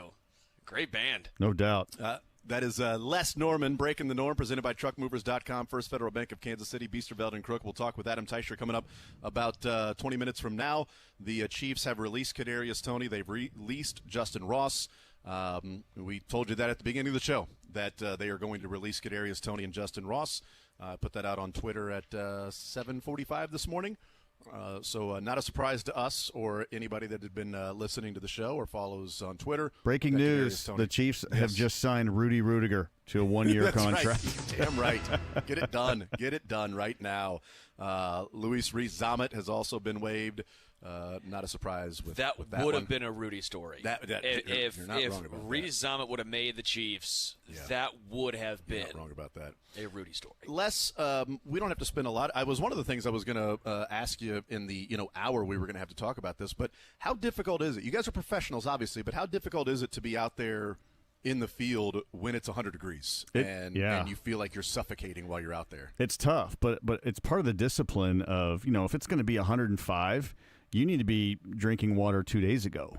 You need to prepare for that. You need to keep an eye on the weather. I think I've mentioned this before, but I remember one year it was in AAA for the Rangers in Oklahoma City, and we had a 2-week homestand in July and August, and they moved the games back. The game times didn't start until 8:30, and it was still 107 at the start of the game. I was going through 15 to 16 undershirts per game, and you're talking, a 12 out of 14-day homestand, and you have to eat 10,000 calories if you're a starter, and you got to get water and Gatorade, and you can't be drinking coffee and anything caffeinated, and it's tough, man. Now, that's a baseball player. Put a helmet on where, heat is released out of the top of your head. Put a helmet on. Put all those pads on. Those guys, that's 4 and 5 times as difficult for what those guys are doing, but you'll do anything to keep the dream alive, man. So I feel for those guys. It's really tough. Yeah, and we saw it on Sunday that a couple of both sides. I mean, Alec Boehm forgot there was only one out in the inning, and that was the first inning. Yep. It would have been a double play, and you could tell immediately his face too. Like he's like, oh no. After he had just grounded into a double play. Yeah, that was a rough beginning. And what the Royals have had some of those things happen this year, but you got to find a way to play through it. And Les, what we're watching right now, from yesterday morning to this morning, the Royals went from a 75% chance of making the playoffs to 89.5% and a 16% chance of winning the division up to almost a 30% chance of winning division. This is sort of it's a 162-game season, and you go through the ups and downs and the ebbs and flows, because the Royals were 10 games back of the Guardians on June 25th. 10 games back. In that time, the Royals have gone 31-20 since June 25th, and the Guardians have gone 24-31. And Guardians were unbelievable. They were 20 some odd games over 500, and they've played sub 500 baseball since then. And they had a 6-game lead on August 2nd. Earlier this month, they had a 6-game lead. They've gone 8-15 in that time. The Royals, for as much as we've talked about they're struggling, and they're 12-9 in that time. And this 20-game stretch that they're starting, they're 3-2 already to start off. They had some series against the Twins and the Red Sox that didn't go their way, and we talked about how long it takes to sort of learn how to win. Yesterday, to me, was a decent example of learning how to win and making plays, and they could have carried over their struggles offensively from Saturday and Sunday into the series in those 2 games yesterday, and we could be talking about a very bad day for the Royals now being 5 games out. Instead, they get the 3-run shot from NJ. Bobby comes through with a home run on a guy that doesn't give up home runs, and then in the second game, Salvi goes El Capitan and is Salvi, and the bullpen out-bullpenned the best bullpen in Major League Baseball in the Guardians. That's right. Absolutely. You're seeing some of the intangibles that we've been talking about all year. And that's a sign of a good team is, when you're questioning in June, early June, late June, can this team sustain it? Is this just really a half of a season at the All-Star break, half of a season, a little more than half? maybe they're just in this good stretch, but eventually the real Royals are going to show up. And I think what you're seeing is that this really is a great team. This is a team that can forget about the bad yesterdays, not get too high on the fact that we won yesterday. I mean, yesterday I watched both games, and I likened it as I went to sleep last night thinking about it and what we were going to talk about today. It was the Royals came to the visitors' playground, and it was going to be a fight. And the Royals believed in themselves, and they got after it from the beginning. It was going to be a slugfest. They knew it. You can't always expect the Royals bullpen to outduel a bullpen that doesn't normally get beat, and they beat them down on their own playground. Now, of course, today's a new day, and they're not going to be riding yesterday on the 2 wins, but it puts them in a position to, not get pushed around. To show the Indians, hey, you're going to have to bring your A game and maybe even better if you're going to beat us, because we are on your tail. We're going to stay on your tail. We're going to be relentless. And the second you take a breath, you will be in our rearview mirror. And I would rather be coming up in someone else's rearview mirror ready to pass them, overtake them, than I would, well, I was ahead of them and now I'm behind them. That's a tough place to be. And so this is the real deal we're watching. I want to give a shout-out to MJ Melendez. Yes. Because so often this year, especially at the beginning of the year, we were talking about how he was struggling. Should he be sent back down? Do they have to move on from MJ Melendez? Is it time to just cut bait and move away, find another corner outfielder, because he's just not going to be a guy that's getting it done? And that game, I could say that he accounted for 5 runs. I mean, a 3-run home run. And he saved at least 2 runs on the diving catch in left field. That was amazing. I mean, especially the camera work, right? Yeah. Because the ball is falling, and all of a sudden in the view is a diving MJ across the screen and makes the catch. And you're like, what in the heck just happened? If he misses that ball or doesn't catch it, 2-run score, Noel's at third, and there's still 2 outs. Yeah. So the 3-run home run and then saving those 2 runs. He saved if he doesn't catch the ball and just plays it on a hop, as in like, I'm not going to get there, let me play it safe. It's at least 1 run. So that's 4 runs in a 1-run game that MJ Melendez accounted for. So I don't know how, unless I joked earlier in the show, I don't know how WAR is the algorithm and how they count those up, but I feel like MJ should get at least 1 WAR for yesterday's game. Definitely. That was at least 1 win above replacement. Yeah, it was. And remember, it was a few weeks ago, Jason, didn't you and I pick the one guy outside of the big 3 in Witt Jr., Vinny, and Salvi, who's going to be that one guy who's going to have to be hot for the Royals to push back? And it's a big deal to be talking about a doubleheader sweep versus if MJ doesn't have the day he has yesterday, it's 1-1. We're right back to where we started. We gained no ground. Minnesota lost. Boston lost. We didn't take advantage of it because we won maybe 1 game. Okay, it's only a half a game. But every game matters now. Every single game matters in the standings. No, there's still 30 left. Every game matters. And so our pick to clicked yesterday, and he's a big reason, not the only, but a big reason why they swept that doubleheader, and they're looking to tonight putting Cleveland with their backs against the wall. What's interesting with MJ Melendez, too, and Les, we have talked about it as far as his defense as well. We were talking about how, last year he was graded as one of the worst defenders in all of baseball. You want to take a gander where he's been ranking so far this year? I know earlier on in the year he was kind of in that below average category. I'm going to say this is going to be a positive number. I don't have any idea. I thought we talked about early how hard he worked, and then it seemed like it was slipping a little bit. But after yesterday, and then maybe what you're getting ready to tell me, I think it might be improved. Yeah, I mean, it's if you want to say slightly above average to average, it is. And I know it's not something crazy. I'm not saying he's Alex Gordon out there in left, but this is a catcher making the transition to outfield who really struggled last year. Again, one of the worst fielders in baseball last year. This year, he is now firmly in the average to slightly above average, 54th percentile. Nice. I mean, that's just a huge transition for MJ Melendez. And, oh, by the way, after what a brutal start he had to the season, he's now OPSing over 700 at 707. again, I keep going back to I think Q's finally starting to use MJ Melendez correctly. Mhm. I think they started to realize, hey, he maybe not be an everyday type of player, but let's use him almost how Baltimore uses Ryan O'Hearn.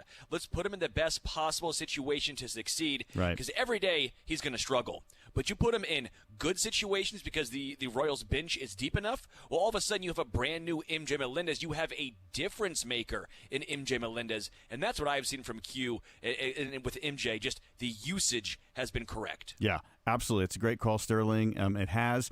And let me add a little bit of this too, team-wise. If it wouldn't have been for Cleveland's shortstop making all those diving plays yesterday on Fermin and Garrett Hampson, I mean, how hard. There's something about watching the game in Cleveland. The audio is really good that you can really hear how hard guys are hitting baseballs.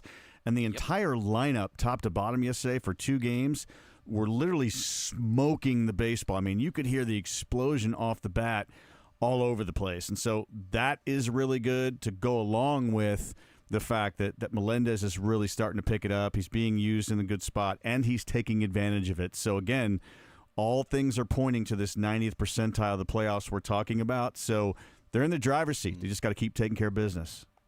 Absolutely. Les Norman, Breaking the Norm, presented by TruckMovers.com, First Federal Bank of Kansas City, and Biesterveld and Crook.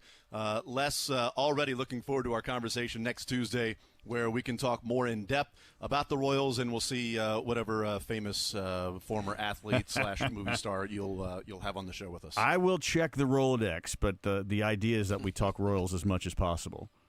Absolutely. You're the man, Les, as always, brother. Appreciate it, and look forward to talking to you next week. You too, guys. Thank you. Absolutely. There's Les Norman joining us here on Sports Radio 810 WHB. We are hanging out at Heartland Men's Health, the Independence location, 470 and 40 Highway, right by I-70. It's in between Blue Springs and Lee Summit. Would be the Heartland Men's Health that I would go to if I still lived in Lee Summit. But I go to the one in Overland Park. There's a new location in the Northland You as moved? well. Yeah. Well, you want to get closer to me. Oh, my gosh, Jason. Well, that's not I mean, if that's fine if you want to believe. I don't care if that's what helps you. That's perfectly fine. But I've actually moved like 8 hours away, and then moved back to Overland Park. Oh, yeah, so I go to a different Heartland Men's Louisville. Health. Yeah, that's right. Go to a different Heartland Men's Health now in Overland Park. But this one right here, convenient, right between Blue Springs and Lee Summit, and the one in North Kansas City as well. We'll take a timeout. We'll come back, continue rolling. Adam Teicher. We will talk with him about the Chiefs, the cut downs. Kadarius Toney released, Justin Ross released. Louis Rezamet. The Chiefs were discussing whether or not they wanted to go with an IR injury designation. They decide against that, which means that he is just plain old waived, which means that any team can claim him off waivers. If they don't, it would then mean that he is free to sign with any team's practice squad. We'll see what happens with that. But if the Chiefs would have placed an IR designation on Louis Rezamet, he couldn't sign anywhere else, but he also couldn't practice this year. Yeah. The man needs the reps. So you take a chance if you want him back on your practice squad that nobody's going to claim him, and he's going to come back on our practice squad, so we get a full season of practice and reps. And also it's sort of kind of not fair to him either. Even if you don't want him on your team and maybe you're not on your practice squad, if you give him the IR designation, now he can't go practice anywhere. Like, the guy needs reps. That's the point about, him trying the football thing. We'll take a timeout. We'll come back, continue rolling. We'll talk with Adam Teicher next.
my experience in working with Heartland Men's Health and the testosterone replacement, and sitting here in my early to mid 40s and not feeling the same way as I did in my 20s and 30s. And you start to read and find out some of the information about the gradual effects as men as they age. It just simply happens naturally that you lose 2 to 3% of your testosterone year after year. That starts to accumulate. And the next thing you know, you don't feel the same way you did in your 20s and 30s. And so it's been a big change for me.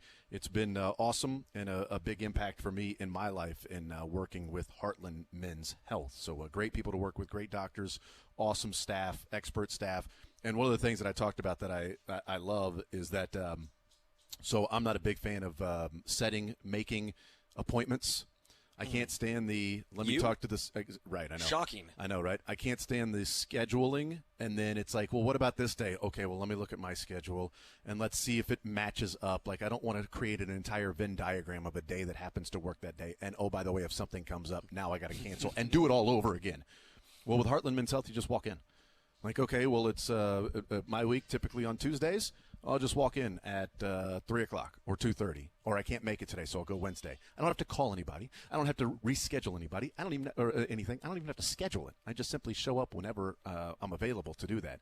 That is such a convenience for me, and if there are other men out there like me, such a convenience to be able to do that. I've learned a lot, by the way, Good too. for you. I've been learning a lot out here. This is actually really cool. Some of the things and situations that I never even thought of before, but if you need help, they got you here. They have so many different ways. It's not just a one size fits all. It's actually really cool. I feel like a scientist or like a biologist in here. I feel like right? I feel like I'm going back to school right here. I'm looking at Bunsen burners and the periodic table over here. So good for you, Bunsen burner. All right, let's bring in Adam Teicher from ESPN joining us. News coming out officially. We talked about it this morning. Tweeted about it about 7:45, and then discussed it when we got on the air at 10 o'clock that the Chiefs were releasing Kadarius Toney and Justin Ross. That became, I guess, official when some others, nationally were reporting it. Adam Teicher from ESPN. Adam, welcome into the show. I'll start off with that. Your thoughts in the Chiefs moving on from Kadarius Toney and Justin Ross. Yeah, well, in the case of Toney, it was headed in this direction. There was nothing in training camp that would lead you to believe that he was going to make it or deserved to make it. He missed a few days with some nagging injuries, and even when he was out on the field, there just wasn't anything to recommend him that you felt like he showed that he could give the Chiefs that they couldn't get somewhere else that could really help them. So that one's not a surprise. No, I think Justin Ross might have made the team had the Chiefs not picked up Juju Smith-Schuster yesterday. That was the guy I think that was impacted by this move. Not that he had a great training camp either, but certainly caught the ball when it came his way. I mean, he was going to catch it anywhere in that catch radius. He was going to make the catch, but just didn't have enough of a game for the Chiefs to keep him around. So they feel like they're a better team with Smith-Schuster than they were with Justin Ross. So. Not a surprise there either after yesterday's developments. I feel like it's a great indication of, no matter what happened this offseason or even how last year went for Kadarius Toney, but it's to me it's as prime of an example the difference of last year's wide receiving core and this year in that Justin Ross was on the team as wide receiver, 7 or whatever. And Kadarius Toney, all offseason last year, the Chiefs were saying, this guy's good enough to be our number one. Like, this is our number one receiver. This guy, we're going to use him in so many different ways, and we haven't even shown his deep threat ability. He's got it, but we haven't utilized it yet. Playbook, and he was only here for half a year, et cetera.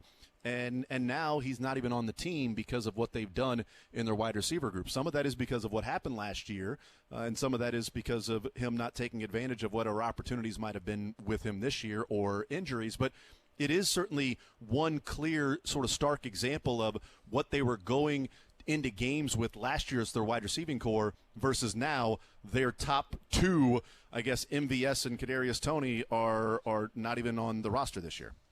Yeah, and, here's what the Chiefs absolutely had to do at wide receiver, and to their credit, they did this. They couldn't go into the season having to count on Kadarius Toney and Sky Moore for that matter. I'll throw him in on this. They couldn't go into a season having to count on them for big things. I mean, if it developed from either one of those guys or both those guys, that's great. But they had to build their wide receiving group so solid that anything they got from those guys was a bonus. So to their credit, that's how it's developed. Tony didn't even make the team, and Sky Moore's going to make the team, but he's going to be down the depth chart. I mean, he's going to be, however you want to call it, 5, 6, whatever he's going to be at wide receiver. So, clearly anything the Chiefs going to get from him this year is going to be a bonus. So, that's what they had to do. To me, that was sort of job one at wide receiver. Build this thing so good that it's okay to bring those guys back. Count on them for anything, and that's what we're seeing here. They win the Super Bowl this last year, but it reminds me a little bit after the Tampa Bay Buccaneers game in which Brett Veach, tells Patrick Mahomes, don't worry, this is not going to happen. We're going to get it fixed, all right, with the offensive line. He had to run around for 400 yards just to, behind the line of scrimmage just to try to make things happen. And Brett Veach saying, not going to happen again. We're going to get this thing figured out. And I kind of feel like they took the same approach this offseason with the wide receiver group of, hey, Patrick, I know we won a Super Bowl here, but never again. Don't worry. We will have this thing taken care of. And they go and, get Hollywood Brown and draft Xavier Worthy. Obviously, Rashee Rice, another year of developing, and then bringing back Juju Smith-Schuster. That, this was the number one receiver 2 years ago when they won the Super Bowl and had 7 targets in the Super Bowl. And he was 12 targets, 10 receptions in the postseason, like a guy that we know that Patrick Mahomes trusts. And now he's your what? Number 4 or 5 wide receiver in the pecking order on this team as opposed to number 1. Yep. Like it's a big difference. And he's not relied upon to stay healthy each and every week because they've got guys there if he were to be injured. And it's just an example of 2 years later what the wide receiver group looks like. Yeah, and with regards to Juju, I don't know how much he's going to play. He might play some, sure, and he might catch some passes, but he put it well himself today. He said, hey, listen, I don't know that I'm going to put up numbers like I had the last time around here. And that's because it's not – I have a lot left in the tank, but it's because we're so much better at wide receiver than we were when I was here before with guys like Worthy and Hollywood Brown and guys like that. So, it is a different room for him for sure. And so I just don't know what the Chiefs are going to get from him. They're going to hope to get a little bit, but I don't think they're counting on him for a whole lot either. If it develops, that's great, though. Yeah. No, and I think it's sort of like raising the floor of the wide receiver group, and it's also putting somebody out there that that Mahomes has trust in. One of the things that I was told when Juju came back, and I was told when he was released by New England, like a day later, it was like, hey, Matt Nagy really wants Juju Smith-Schuster back. And then Thursday night, I was told, hey, it looks like there's going to be a reunion in the works with Juju. I'm like, okay, well, I'll keep an eye on it, monitor it, see if I can get it verified. Didn't happen, but now we know that that reunion did ultimately take place. But what I was told is that Matt Nagy is the driving force behind Juju Smith-Schuster, which me connecting the dots here, Adam, would tell me that Patrick Mahomes is part of the driving force of Juju Smith-Schuster coming back because when Juju was on the team, Nagy was the quarterback's coach. He worked directly with Patrick Mahomes. He knows who Patrick Mahomes can go to and who he can trust. And, we played clips earlier in the show, Adam, about Andy Reid after Juju Smith-Schuster signed with New England in one of his press conferences. Matt Nagy, same thing. And then Travis Kelce on New Heights after Juju Smith-Schuster signed. And some of the things that they said, Andy Reid, is that he's smart, great in space. He gets it. He understands what it takes. Matt Nagy, the timing of his routes. He clicked with Pat. He has a great feel working in zones. Travis Kelce, amazing that he got in here, a new guy, and he was immediately the leader of the wide receivers. Attention to detail that he has. There's a trust factor that didn't happen with this team last year. And Juju Smith-Schuster being available tells me that Patrick/Matt Nagy of I need guys here that I can trust. And if he's the 4th or 5th guy, great. Let's get him in here because never again what we had last year. I asked somebody after they signed Juju yesterday how he fit in, someone in the loop. One of the people in the decision-making loop. And this is the answer I got. We wanted a reliable backup.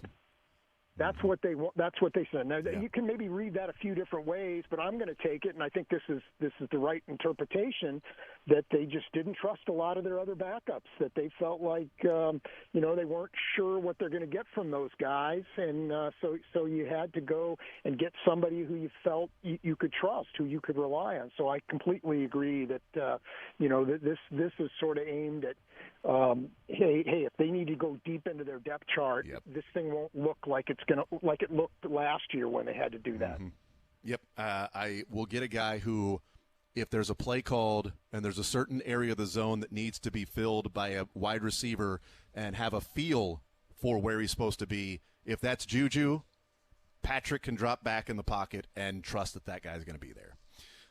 And be able to trust his reads too, because I think that's part of it as well. Like there's people that don't like Patrick Mahomes or think that he's overrated, whatever. There was one that was put out yesterday, a video of Patrick Mahomes dropping back in the pocket and not hitting like a short underneath route to McCole Hardman on third down, and then look, he missed this guy over here, and it was like MVS, and I'm like, there's no context here late in the season.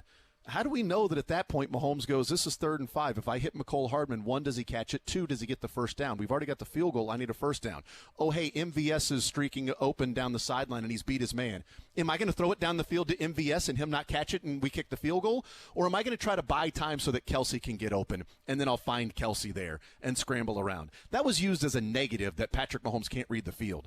And I would argue that I don't know what's going through Patrick Mahomes' mind, but I wonder if he's processing all that in real time of guys he can trust. Whereas if it's Juju coming open over the middle, he's going to catch it. I'm going to hit it. And he might break that tackle and pick up a first down. Let's move the chains. Let's go. If it's Xavier Worthy or Hollywood beating his man down the sideline and has a step and a half, I'm going to throw it because that guy's going to catch the ball and track it. A little bit different with this group than it was last year.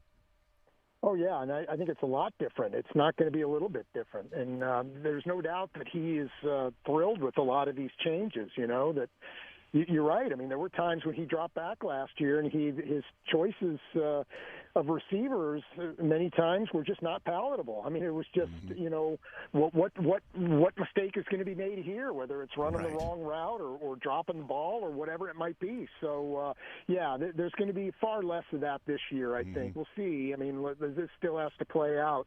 But I feel like this move, the signing of Juju and also the release of Kadarius Toney kind of is aimed at fixing some of those problems.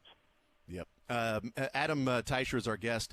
Do you expect – we don't have the full roster yet. It's not due to the league for another, hour and 20 minutes or so. But do you have do you think there will be any surprise cuts or somebody that we hear that, outside of maybe somebody being surprised of Kadarius Toney or Justin Ross, Louis Rees-Zammit, not a surprise. The other names that have come out haven't really been a surprise.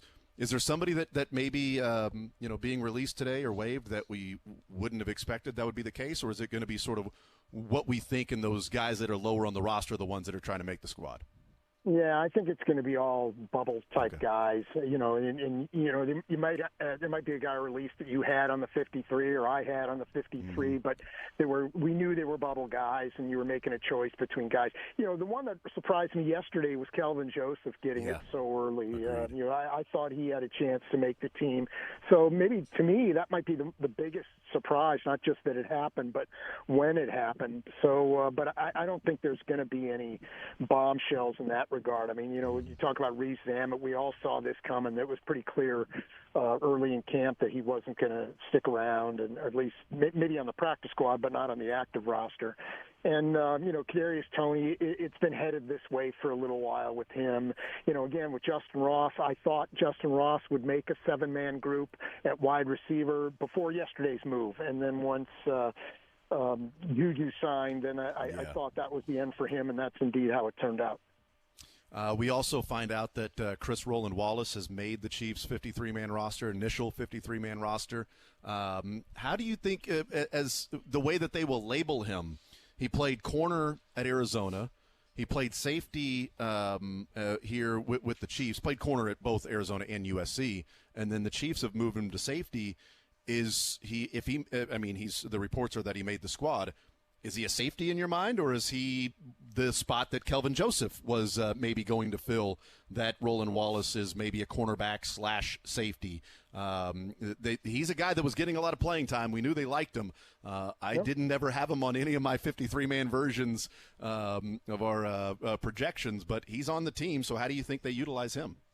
No, I didn't have him making the team, but he was a guy who did some good things at camp. I thought of him more as a practice squad kind of guy, but they can use him in different ways. I mean, he has played safety at camp, but he was playing at corner in practice today. So, hey, I caution you about some of the things they do in practice, because sometimes they're just looking at guys, and want to see what exactly they have. So it's too early to say maybe yet what a role might be for him or how much he's going to even play. But, that is a guy who did some pretty good things and earned his way onto the roster. Visiting with Adam Teicher from ESPN. He is our guest, presented by Twin Peaks. The Chiefs trade for Cam Thomas, defensive end from Arizona.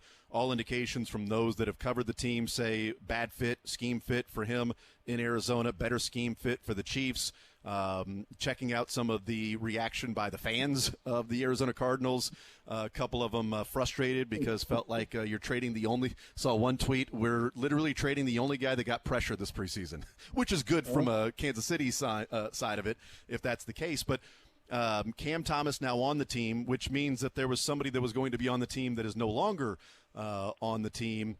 One, how do you think he fits in, and the move for the Chiefs to trade for him? And do you have an idea of, does that mean a defensive tackle loses a job and they go with 5, or did maybe they have Truman Jones on the team and maybe he's out? Like, how do you think the roster construction works after sort of what you think of him as a player and adding depth to that defensive end rotation? Yeah, well, without B.J. Thompson and without Charles Omenihu, the Chiefs were a little bit short at defensive end.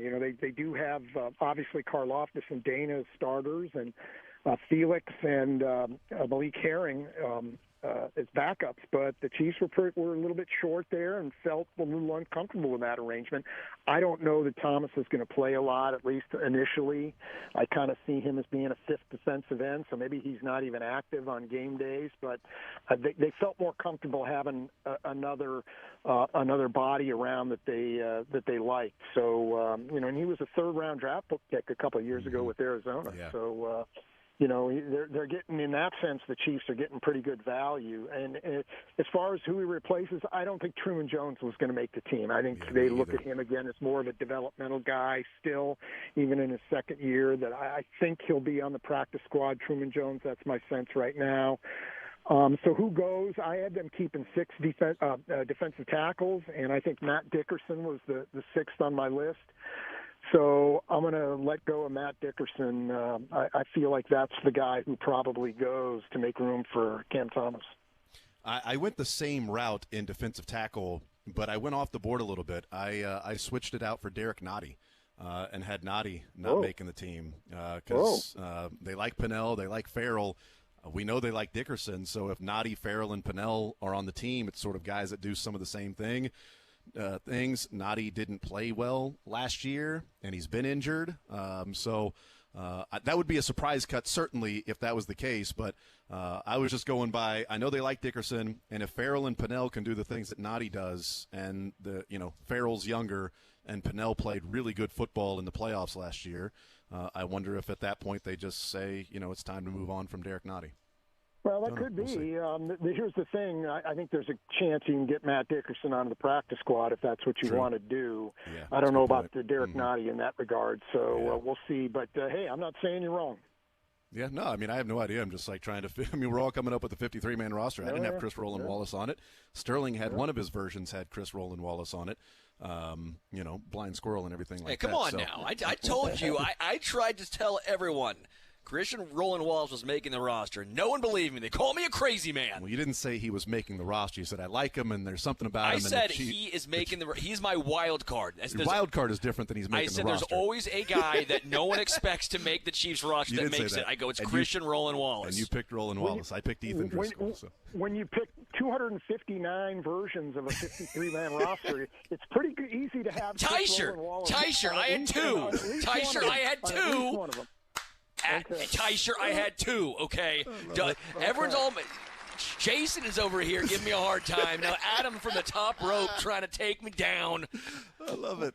Adam Teicher is our guest from ESPN. He is presented by Twin Peaks. The running back spot. Carson Steele not only makes the team, but depth chart, I've been told, is going to be listed as the second running back. But they do release Deneric Prince. So, Adam, do they go with 3 running backs, or will the Chiefs be playing the waiver wire game at running back spot over the next couple of hours?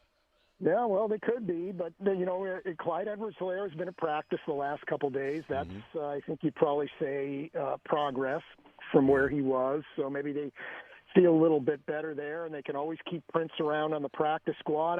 If they feel pretty good about Clyde and what he's going to be available for, I don't know that there's a reason to keep 4 running backs. I think you can get away with 3, and if you have to activate Prince in a given week because of an injury or whatever, you can do that. So I think my sense is if Clyde's okay, if they feel like Clyde's okay, they'll just go with 3 there. So if they do, and the reports are that Irv Smith has already been released as well, so that means 3 tight ends, that would give the numbers, if they go 25 players on offense, it'd be 10 offensive linemen. The 5 starters and then backups would be, Caliendo, Wanya Morris, Lucas Niang, Hunter Norzad, and that would leave another spot if I've got those 9 right. If they go with 10, is C.J. Hansen in the mix? Is Ethan Driscoll a guy that maybe if they go with 10 offensive linemen now? Yeah, Ethan Driscoll's a guy who's got some ability. I mean, I think there's something to work with, and more importantly, I think the Chiefs feel like there's something to work with. But is he worth carrying? I don't think he's ready to play right now. So do you want to carry a guy like that? They drafted C.J. Hansen. I think he's a more logical candidate to make it on the 53, not necessarily play or play much as a rookie. But that very well could be. They decided they're going to go with 10 on the offensive line. I don't have the full list yet. Well, and maybe they go 20. Maybe they still go 9 offensive linemen and start off with 24 offense, 26 defense, and keep Dickerson and Noddy and everybody, and just add Cam Thomas there. And we'll see. Yeah, and here's a reason to do that. I mean, they've had a lot of guys dinged up on defense and didn't play in the preseason. Guys like Derek Noddy, Chris Jones. Which is one reason I kept 6 defensive linemen defensive tackles initially, because I thought they might want to stay heavy there. Nick Bolton didn't play during the preseason. Justin Reed didn't play. Jalen Watson didn't play a lot. So they've got a lot of guys who were still rounding into regular season form here. So you wonder maybe they'll stay a little bit heavy, at least early in the year, on defense just to accommodate for that. Adam Teicher from ESPN, presented by Twin Peaks. Adam, you're the man. Appreciate it, sir. I know you got a lot of work left over the next couple of hours, so we'll certainly be watching, paying attention, and watching the coverage and everything. So thank you for the time. I appreciate it, sir. We'll talk next week. Good stuff, Jason. Talk to you then. Absolutely. There's Adam Teicher joining us, Chiefs Insider from ESPN, presented by Twin Peaks. We're hanging out at Heartland Men's Health in Independence, one of their 3 area locations, Overland Park, North Kansas City, and, of course, here in Independence, right between Blue Springs and Lee Summit, next to Cable Dahmer Arena, 470 and 40 Highway. We will take a timeout, come back, wrap up the show. Coming up next.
right, wrapping things up here on this Tuesday edition of The Zone. We're hanging out at Heartland Men's Health Independence location, one of their 3 area locations. And a great spot. Look, if you are dealing with erectile dysfunction, you're dealing with low testosterone, other things that may be going on, it's what they have dedicated their lives to, working with men, helping men in their health needs. And sometimes the toughest decision is just simply walking through the door. Some men wait years before trying to get an answer to what is going on. So check them out, heartlandmenshealth.com. News today, Kadarius Toney, Justin Ross released, Irv Smith released, Carson Steele made the roster, Chris Rowland Wallace made the roster, Chiefs trade for Cam Thomas, and many other things that you'll continue to hear right here on Sports Radio 810, the program coming up next.